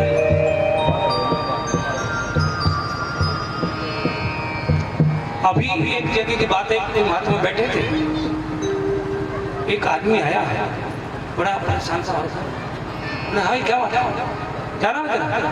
चलिए, अरे वहां तो हम भी गए थे, तेरे पिताजी का क्या नाम है? पिताजी का नाम बता दिया। तेरे बाबा क्या नाम है? तुम्हारे पिताजी को तो नहीं जानते, तो हो सकता है मेरे बाबा को जानते हो। अजी वो बाबा का नाम तो नहीं मुझे पता, मेरे बाबा बहुत बड़े पहलवान थे। उसने बाबा की तारीफ करनी शुरू कर दी, मेरे बाबा ऐसे पहलवान थे, ये थे। महात्मा का चुप, बाबा तो पहलवान, तू बता तू क्या है? उसको टीबी की बीमारी, बाबा पहलवान जब तो टीबी का बीमार है, तू तो पहलवान नहीं है। यदि तू ये बात ध्यान रखता कि मेरे बाबा पहलवान थे और उस नियम पे चलता तो बेटा टीबी की बीमारी नहीं होती, बुरा मत मानना। बोलिए सतगुरुदेव महाराज की जय। कुछ ना कुछ खून का असर तो तेरे पिता में होता, फिर तेरे पिता से तेरे में होता, तेरा खानदान तो तेरे बाबा के नाम तक का पता नहीं, तो पहलवान का पोता इसलिए तो टीबी का बीमार है। भाव क्या है कि हम अपने संस्कारों को, अपने कुल को, अपने धर्म को भूल गए, हमें पता ही नहीं, और ये भूल ही हमारे लिए। रिश्तों का सम्मान करना चाहिए, और रिश्ते तो प्रेम के होते हैं। कभी हमसे किसी ने कोई प्रश्न पूछा था, गुरु जी हमारा आपके साथ क्या रिश्ता है? हम और आप बैठे हैं, कहने के लिए आप गुरु जी कहते हैं, शिष्य मान लीजिए, रिश्ता काहे का है? वास्तव में रिश्ता काहे का है? धर्म, प्रेम है। प्रेम है तो गुरु शिष्य भी एक साथ है, प्रेम है तो माँ बेटी भी एक साथ है, और बुरा मत माना, प्रेम है तो पति पत्नी भी साथ है, नहीं तो तलाक के लिए तैयार कर। बिना प्रेम के वो रिश्ता चलता नहीं, और बिना प्रेम के भगवान। इसलिए क्या कहा, आग जला देती है सभी को, इसलिए विचार करो कहीं आग लगाने से पहले।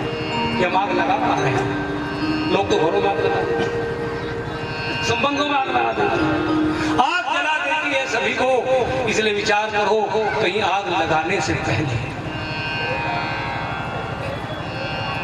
रिश्ते बनाना आसान है,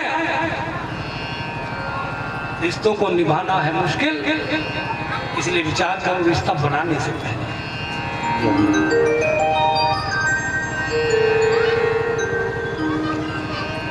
दुख शरीर में कहीं भी हो, दर्द दिल में होता है, और दिल दिया है परमात्मा ने सबके सीने में, इसलिए विचार करो किसी का दिल दुखाने से पहले। बोलिए सच्चे दरबार की जय। शरीर नश्वर है, चला जाएगा एक दिन सब कुछ छोड़कर, याद रह जाएंगे कि मैं केवल तुम्हारे कामों की, इसलिए कुछ कर चलो अच्छा दुनिया से जाने से। तो रिश्ता तो प्रेम का होता है भैया, और वही बात है कि हे माँ हमको जानते नहीं, बस हमने तो केवल आपसे प्रेम किया, हम तो प्रेम करना भी नहीं जानते, और बुरा मत मानना सबको अनुभव है, कोई किसी से प्रेम करता है, कोई किसी से प्रेम करता है। प्रेम में कोई नियम नहीं होता, प्रेम करने का कोई नियम नहीं होता, पहले ऐसा करो फिर वैसा करो फिर वैसा करो। प्रेम तो जिससे होता हो ही जाता है। इसलिए क्या कहा, प्रेम हमने किया है माँ तुमसे, प्रीति पर प्रेम की हम ना जाने, वो जाने तेरी रीति हम ना जाने। प्रेम हमने किया है माँ तुमसे, प्रेम की रीति पर हम ना जाने, ना जाने। प्रेम की रीति पर हम ना जाने। हम तो जाने माँ इतना ही जाने, तेरे प्रेम में हम हैं दीवाने, दीवाने तेरे प्रेम में हम हैं दीवाने, दीवाने तेरे प्रेम में हम हैं दीवाने, ओ तेरे प्रेम में हम हैं दीवाने। और वैसे भी प्रेम तेरा है दिल की माँ धड़कन, प्रेम तेरा है दिल की माँ धड़कन। थोड़ा विचार करिए, जिससे प्रेम होता है, यदि वो दूर हो जाए, यदि वो लेट हो जाए, माताएं बैठ के विचार करके देखिए, इस बच्चे से प्रेम है, रोजाना स्कूल से समय पे आता है, एक दिन लेट हो जाए और जब पता लग जाए कि रास्ते में स्कूल की बस का एक्सीडेंट हो गया, तो क्या होता है, दिल धड़कता है। दिल किसके लिए धड़कता है? भैया ये रोजाना सुनते हो, वहां इतने मर गए, वहां आग लग गई, वहां गाड़ी पलट गई, बॉर्डर पे ऐसा हो गया, रोज हो गया ना। दिल किसके लिए धड़कता है? थोड़ा विचार करिए, जिससे प्रेम होता है। दिल तो प्रेम से धड़कता है? तो जरा कितनी प्रेम कितना महत्वपूर्ण, विचार करिए, प्रेम कितनी बड़ी चीज है। प्रेम तेरा है दिल की माँ धड़कन, प्रेम तेरा है दिल की माँ धड़कन, बिन धड़कन के जिंदगी नहीं है। प्रेम तेरा है दिल की माँ धड़कन, बिन धड़कन के जिंदगी नहीं है। मेरी मैया पकड़ लो माँ में, मेरा मन मेरे बस में नहीं है। मेरी मैया पकड़ लो माँ में। सभी ताली बजा जाए हो माँ के प्रेम में। सब क्या कहा था? प्रेम तेरा है दिल की माँ धड़कन, और बिन धड़कन की जिंदगी नहीं है। यदि दिल धड़कना बंद कर दे तो क्या होगा? राम राम सब हो जाएगा। तो विचार करिए, जीवन तो प्रेम से चलता है, दिल प्रेम से धड़कता है, और दिल प्रेम से धड़कता है, प्रेम नहीं हो तो बुरा मत मानना। जिनके जीवन में प्रेम नहीं है, उनके जीवन का कोई महत्व नहीं है। जिनका दिल किसी के लिए धड़कता ही ना हो, जिनको जीवन में किसी से प्रेम ही ना हो, उनके जीवन का क्या महत्व है? तो प्रेम भक्ति का तो लक्षण है ही, पर प्रेम जीवन का भी आधार है। बिना प्रेम के जीवन अधूरा होता है। गरीबी हो, परेशानी हो, प्रेम हो तो गरीबी के और परेशानी के के दिन भी कट जाते हैं। और सब कुछ हो प्रेम ना हो तो बुरा मत मानना। जिनके जीवन में प्रेम नहीं है उनको रात को ठीक से नींद नहीं आती है, नींद की दवाई लेके सोते हैं वो लोग। और एक और उदाहरण, आदमी के साथ धोखा भी होता तो प्रेम भी तो होता है। जहां विश्वास करता है, जहां प्रेम होता है, धोखा भी वही होता है? और कितनों के साथ कितना बड़ा धोखा हुआ, क्या क्या हुआ।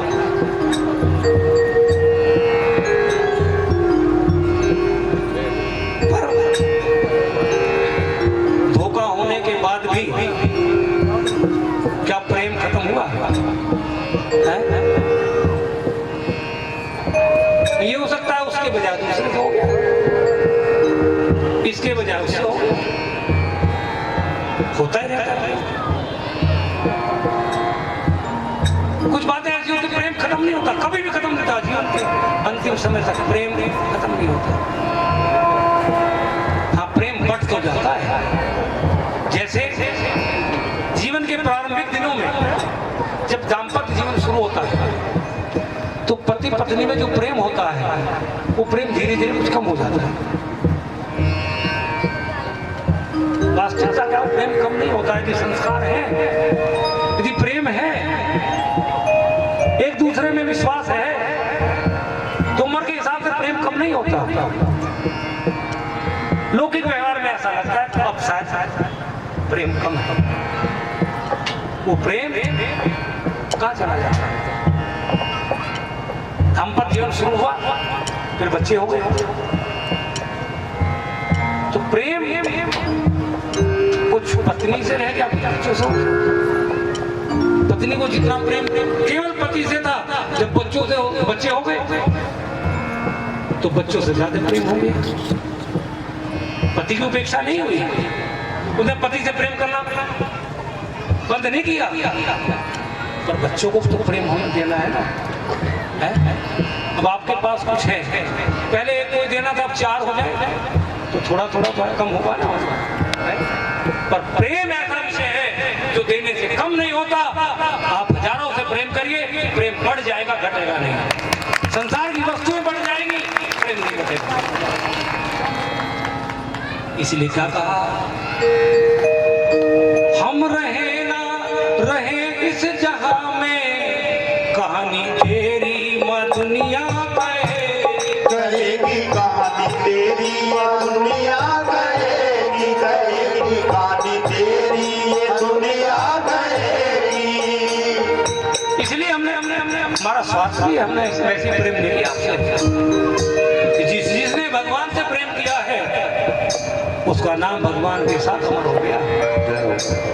नहीं, मीरा, प्रहलाद, ध्रुव, भगवान से सच्चा प्रेम था, इसलिए तो उनका नाम आज भी लिया जाता है।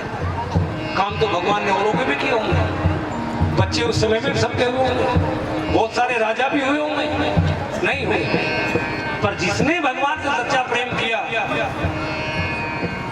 और प्रेम में कोई गिला नहीं होता, कोई शिकायत नहीं होती। एक बार हमने एक बात बताई थी, अब मुझे वो याद आ गई कि अगली बार जब आएंगे, एक जगह एक बात आई थी कि मीरा को जहर के प्याले में भगवान का दर्शन हुआ। हमने पूछा था कि मीरा को कौन से मंदिर में भगवान का दर्शन हुआ। तो जो हमारी लौकिक कथाएं हैं, जो वर्णित है पुस्तकों में, उसके हिसाब से मीरा को जहर के प्याले में भगवान का दर्शन हुआ। अगला एक प्रश्न आया कि मीरा को जहर के प्याले में दर्शन क्यों होगा? किसी अच्छी जगह दर्शन हो जाता, किसी अच्छी वस्तु में दर्शन हो जाता। उसका कारण केवल मीरा का विशुद्ध प्रेम है। थोड़ा विचार है? आदमी भजन करता है, मंदिर जाता है, मंत्र का जाप करता है, यज्ञ आदि सब कुछ करता है, कोई काम नहीं होता। क्या कहता है, सब कुछ करने मेरा तो कुछ है ही। मैं तो लाखों की सुनी ये बात भाई। कोई बहुत अच्छा भजन करने वाला हो, सत्कर्म करता हो, अच्छे काम करता हो, थोड़ी सी परेशानी आ जाए उसके साथ बुरा हो जाए, तो क्या कहता है, इतना सब कुछ करने के बाद यही मिल रहा था मुझे। लोग कह देते हैं कि दिन से भजन कर रहा था, ये करता था, रोज मंदिर जाता था, गुरु को मानता था, ये मिला उसके बदले में। कहते हैं ऐसा ही भगवान मजबूर हो गए प्रहलाद के सामने आने के लिए। जितनी कथाएं हैं, जितने प्रसंग हैं, क्या कभी किसी ने बताया कि प्रहलाद ने भगवान से शिकायत की मैं तुम्हारी इतनी भक्ति कर रहा हूँ, फिर मुझे कभी खाई में डाला जाता है, कभी समुद्र में फेंका जाता है, कभी जहरीले नागों के बीच में छोड़ा जाता है, मेरे साथ ऐसा क्यों हो रहा है? हम तो जरा सी बात पे कहने लगते हैं, हम तो इतना भजन करते हैं, इतनी ये करते, फिर हमारे साथ और विचार करिए मीरा को जहर के पानी में दर्शन क्यों हुआ? अभी बात आई थी समर्पण की, हाथ उठाने की, ये समर्पण है। मीरा को भगवान से कितना प्रेम था, कितना समर्पण था। मीरा की पूरी जीवन गाथा में मीरा ने कहीं भगवान से कोई शिकायत नहीं, कोई गिला नहीं किया, कभी कुछ मांगा नहीं। और जब मीरा को जहर का प्याला पीने के लिए दिया गया तो कहने वालों ने वहां तक किया, कहा, विचार किया, चिंतन किया कि मीरा के हाथ में जहर का प्याला है। और मीरा को कहा गया कि इसको पी जाओ। उस वक्त तो कॉमन बात आनी चाहिए थी, भगवान तेरा भजन करने के बाद यदि मरना ही था तो भी जहर पी गया। मौत भी देता तो अच्छी तो देता कम से कम। लोग मुझे जहर पिला के मारना चाहते हैं, ये भाव आ जाना चाहिए था, नहीं आना चाहिए। मीरा को कोई शिकायत नहीं, कोई गिला नहीं। मीरा के हाथ में जहर का प्याला है। मीरा कहती है, प्रभु ये चरणामृत आपने मेरे लिए भेजा है?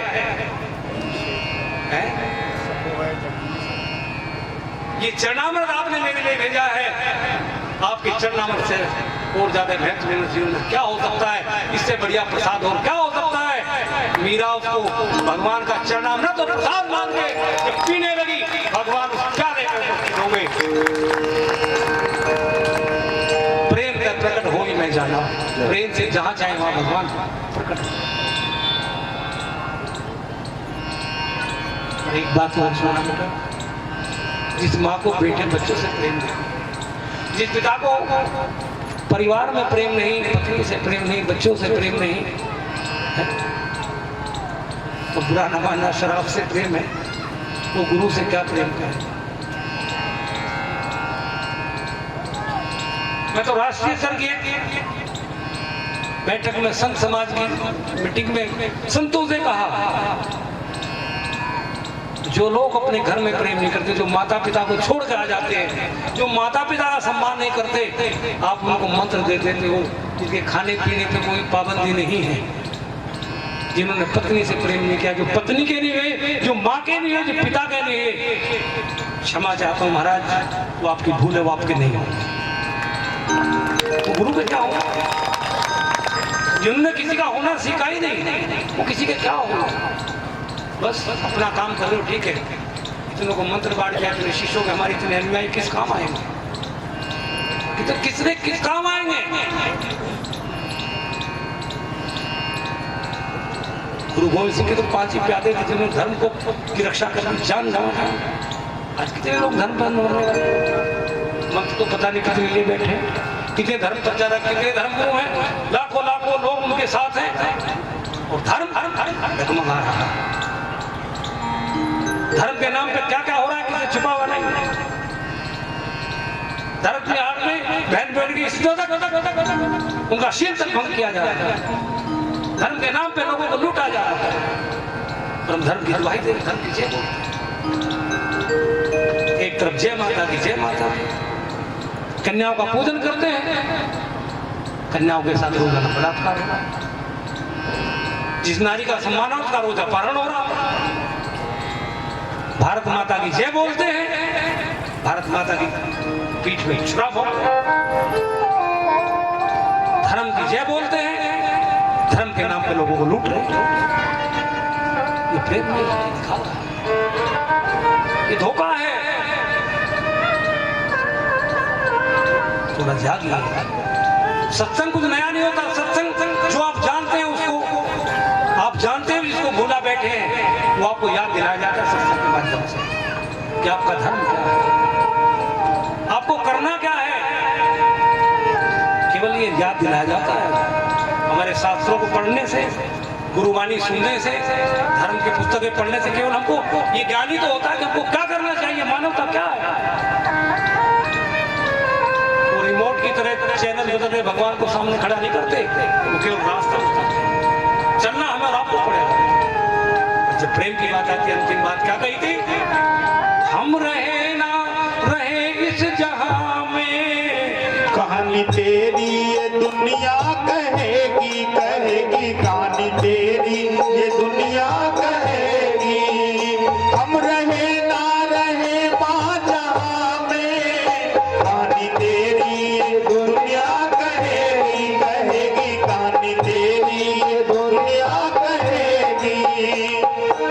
धोखे होते रहे हैं प्रेम में, पर दुनिया में मोहब्बत रहेगी, रहेगी पर दुनिया में मोहब्बत रहेगी, रहेगी पर दुनिया में मोहब्बत रहेगी, पर दुनिया में मोहब्बत रहेगी। क्या होगा? नाम रह जाएगा आदमी का, नाम रह जाएगा आदमी का। शर्मा जग की हकीकत यही है, नाम रह जाएगा आदमी का। शर्मा जग की हकीकत यही है, भैया पकड़ लो मांगे, मेरा मन मेरे बस में नहीं है।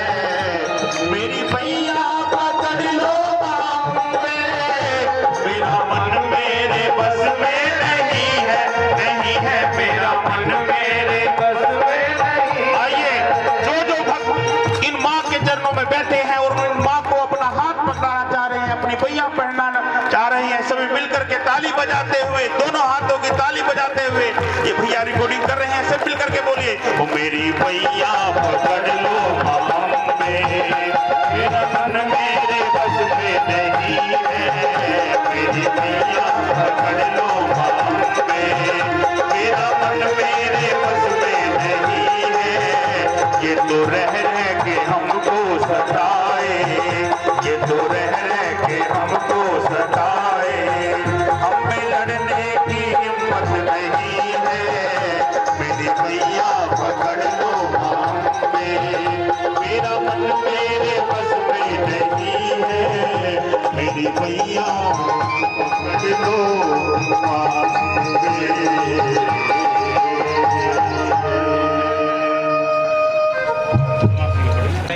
जो सुभाष कह रहा था सुन है? कि जिसके मन में प्रेम होता है वो उसकी किस्मत को चमका देती है। क्या कहा था ना वो बने? कि माँ उसकी किस्मत को चमका देती है। प्रश्न आस्था का है, प्रश्न विश्वास का है।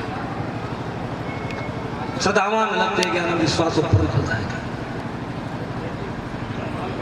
चित्र में वास्तव में देखा जाए तो भगवान है नहीं, पर हमारा मन इतना चंचल है, बिना चित्र के लगेगा ना, चित्र के सामने बैठे होंगे तो कम से कम चित्र दिखेगा तो मन में ध्यान भगवान का रहेगा। वो धर्म की बात माने तो एक बात और सुनना जरा, ध्यान ध्यान ध्यान। हम कई जगह गए, भक्त लोग हैं, गुरु जी पूजा का स्थान है, जो जलती रहे दोनों से मारती होती, अच्छी बात है। जाके बैठे वहाँ कुछ ऐसे फोटो लगे दिखाई दिए, तो ये किसी का, ये कैसे लगा कि वहाँ फिल्म में अपने नेत्रों के आधे कपड़े हटे हुए थे। गुरु जी तो बेडरूम है, भगवान के चित्र, गुरु का चित्र पूजा के स्थान पे ही हो, यही करना है। सच्चाई तो यार जिसको मानते हैं उसका चित्र तो आपके दिल में होना चाहिए, आप कहीं भी रहें। दूसरी बात, दीवारों पर लटकाने के जो चित्र हैं, मेरी बात को ध्यान से सुनना। अपने घरों में उन लोगों के चित्र लगाइए जिनका चरित्र ठीक रहा, जिनका चरित्र ही कोई नहीं है। आज इस घाट पकड़ कर नाच रही है, कल माँ बन रही थी, आज प्रेमिका बन रही है, परसों विलेन बन रही है। उनके चित्र लगाते बच्चों को प्रभाव। चित्र उनके लगाइए जिनके चित्रों में कुछ छिपाओ, चित्र उनके लगाए जिनके चित्रों में बलिदान हो, चित्र उनके लगाइए जिन्होंने जीवन में कुर्बानियां की हो, चित्र उनके लगाए जिनसे प्रेरणा मिलती हो। नाचने गाने वाले चित्र लगाए कमरे को सजाते हो पर जीवन की शोभा को बिगाड़ रहे हो, बुरा मत मानो। उन चित्रों का क्या महत्व? प्रेम का जीवन में बहुत बड़ा महत्व, प्रेम पे चर्चा हो रही थी। और बुरा मत मानना, प्रेम भी तो आदमी ही कर सकता और कोई तो नहीं कर सकता। प्रेम करना पशु भी जानते हैं ऐसा नहीं है, पर वो मजबूर है।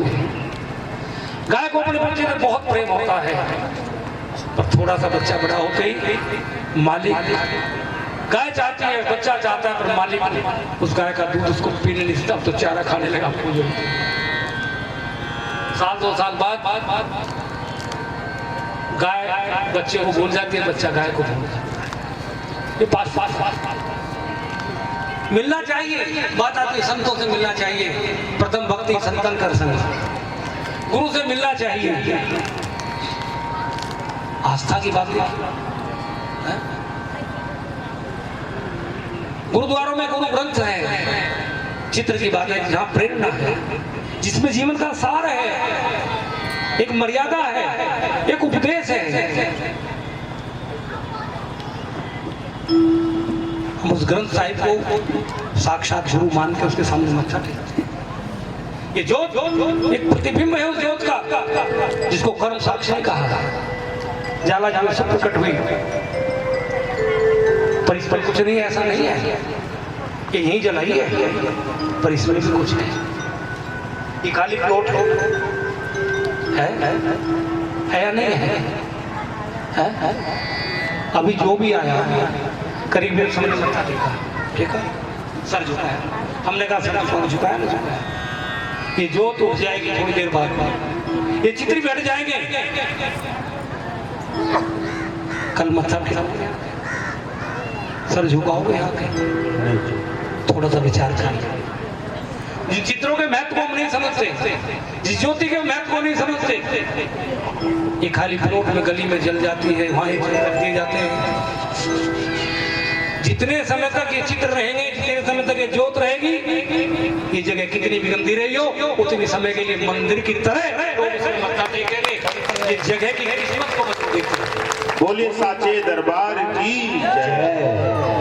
जिस जगह पे चित्र लग जाते उसकी किस्मत बदल जाती है। जिस जगह पे जो जल जाती जगह किस्मत बदल जाती है। यदि चित्र आपके सीने में उतर गए तो आपकी किस्मत नहीं बदल जाएगी। क्या विचार करें? और मिलने की जब बात आती है तो प्रेम का विचार तो उन्होंने बदल दिया भाई। सोच को जोड़ रहे थे सत्संग में, बात प्रेम की आ गई। कुछ बच्चों ने फरमाइश की वो भजन जरूर सुना, जो मैंने सुना तो फिर विषय बदलना पड़ेगा। मिलना तो सबसे होता है, पर मिलने का भी बहुत बड़ा प्रभाव होता है। गोस्वामी तुलसीदास जी रामचरितमानस में कहा, प्रथम भक्ति संतन कर संग। संतों की संगति सबसे उत्तम प्रकार की भक्ति है। आप केवल संतों के पास जाइए, गुरु के पास जाइए, दर्शन करके श्रद्धा से मत्था टेक के चले आइए। कोई प्रवचन न सुनो, कुछ मत करो, उसी से कल्याण हो जाएगा। गुरुद्वारे में जाते तो गुरुवाणी का वहां गूंजता रहता है, वहां का वातावरण बदला हुआ होता है। भले आप ना सुने उस वक्त गुरुवाणी ना हो रही हो, आप जब भी जाएंगे उसका प्रभाव आपके जीवन में पड़ेगा। मंदिर में आरती हुई है, मंदिर में पूजा हुई है, उससे जो ऊर्जा उत्पन्न हुई है वो मंदिर में है। आप किसी भी समय जाइए, जब आप मत्था टेकेंगे उस ऊर्जा का निश्चित रूप से आपके प्रभाव। मिलने का जीवन में बहुत बड़ा प्रभाव है। मनुष्य के जीवन के लक्ष्य की प्राप्ति के लिए, जीवन में उन्नति के लिए, जीवन को सार्थक बनाने के लिए शास्त्रसम्मत बात है, 5 चीजों की आवश्यकता होती है। 5 बातें मनुष्य के चरित्र निर्माण में, जीवन निर्माण में, भगवत प्राप्ति में, जीवन के लक्ष्य की प्राप्ति में 5 बातों का होना बहुत जरूरी है। 5 बातें बहुत महत्वपूर्ण है, जरा ध्यान से सुनना। पहली बात, जीव का प्रारब्ध। कर्म ना जाए जंतु, ये जीव का जन्म कर्म के आधार पर होता है। पूर्व जन्मों के संचित कर्म के आधार पर जो वो फल अपने जीवन में संचित करके लेकर आए, वो जीव मनुष्य उसके साथ रहते हैं। उसी के आधार पर उसका जन्म होता है, किसी का अच्छे घर में, किसी का बुरे घर में, किसी का गरीब के यहाँ, किसी का अमीर के यहाँ, किसी का उस जाति में, किसी का उस। तो सबसे पहला प्रारब्ध, दूसरा पुरुषार्थ। पुरुषार्थ कहते परिश्रम। जन्म मिलने के बाद आप क्या करते हैं, उसका जीवन बहुत बड़ा है। पेट तो सबका भर जाता है। पहला प्रारब्ध, दूसरा पुरुषार्थ, तीसरा प्रशिक्षण। आपको शिक्षा किस तरह की दी जा रही है? जहां पर रहते हैं, जिनसे आप मिलते हैं, वहां से शिक्षा क्या मिलती है? चौथा वातावरण, एटमोस्फियर, वहां का परिवेश, वहां का जहां पर रहते हैं, जहां आप जाते हैं, वहां का वातावरण क्या है? आपने प्रैक्टिकल किया जी? जब आप किसी पिक्चर हॉल में जाकर बैठते हो और पिक्चर देखते हुए होते हो, क्या उस वक्त रामायण की कुछ चौपाई याद आती है? साथ में कोई भी हो, फिर तो प्रेम के वातावरण क्या है? मंदिर का इसलिए महत्व है कि मंदिर का जो वातावरण है, गुरुद्वारे का जो वातावरण है, हमारे धार्मिक स्थानों का जो वातावरण है, हमारे तीर्थ स्थानों का जो वातावरण है, जब वहां जाते हैं तो वातावरण अपना प्रभाव निश्चित रूप से हमारे ऊपर डालता है। आप जैसी जगह जाते हैं उसका फर्क पड़ता है। वातावरण और जो सबसे महत्वपूर्ण है वो गुरु, कि आपको गुरु कैसा मिला है, आपके गुरु कैसे।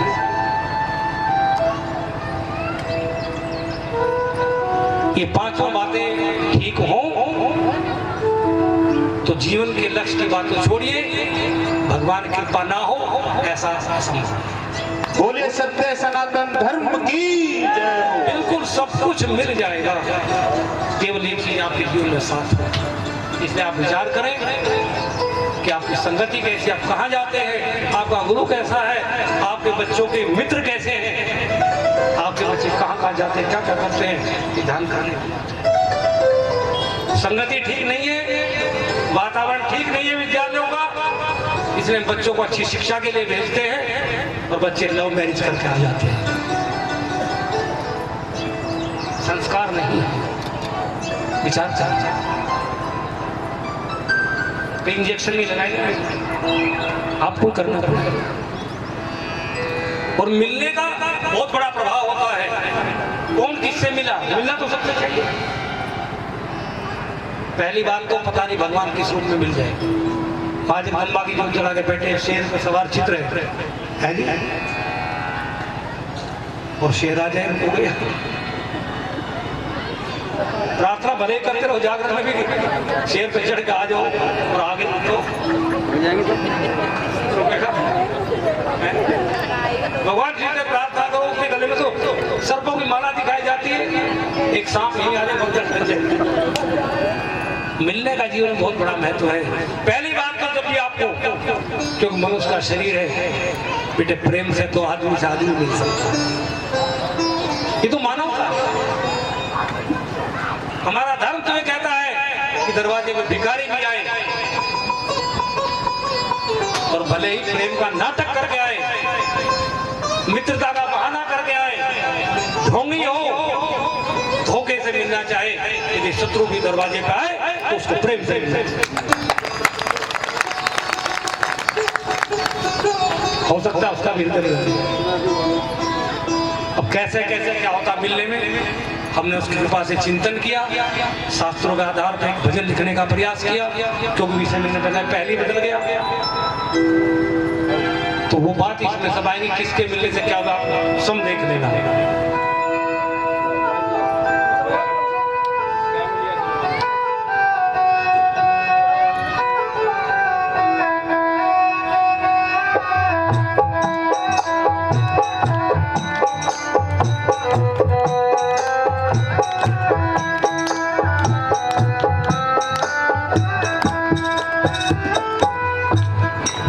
थोड़ा आप किसी से मिलने जाते हैं, हो सकता है अपना कितना जरूरी काम छोड़ देता है। कई बार साधन नहीं होता, रास्ते में बड़ी दिक्कतें आ जाती है, गाड़ी खराब हो गई, मार्ग अवरुद्ध है, फिर भी आप जा रहे हैं और आप जिससे मिलने के लिए गए, यदि वो आपसे प्रेम से बिना मिले तो मन को कितना कष्ट होगा। थोड़ा सा विचार हो गया। जो आए उसके साथ प्रेम से बात करना, भैया बैठो थोड़ा पानी, प्रेम से इसमें क्या जाता है। जो दरवाजे पर आ गया, घर पे कोई मेहमान आ गया, अरे रात के 11 बजे आया हूँ, देवी भोजन तो देना पड़ेगा, क्या नहीं। पर जब आप प्रेम से बात करो, प्रेम से भोजन बनाए तो आपकी प्रशंसा करेगा, तो आपके घर में तो लक्ष्मी है। जब जाओ मुस्कुरा कर मिलती है, कितना आदर सम्मान होता है उस घर में, 10 से कहेगा। और आते ही मुंह दूसरी तरह का हो गया, रोटी फिर भी बनानी पड़ेगी, पूरा मत मानना, चाय भी बना के देनी पड़ेगी है? और जिस जगह कम है तो हो सकता है तुम्हें जमीन पे सोना पड़े, बिस्तर भी देना पड़ेगा। नहीं पर जी उसका स्वागत करने के लिए प्रेम से तैयार हो तो आपकी प्रशंसा होगी, और यदि प्रेम से नहीं हुआ तो सब कुछ करने के बाद भी अपयश की भागी नहीं। इसलिए क्या कहा, सबसे मिलना बड़े प्रेम से, मिलना मानव की शान रे, और ना जाने किस भेष में बंदे मिल जाए भगवान रे, ना जाने किस भेष में बंदे मिल जाए भगवान रे। सबसे मिलना बड़े प्रेम से, मिलना मानव की शान रे, ना जाने किस भेष में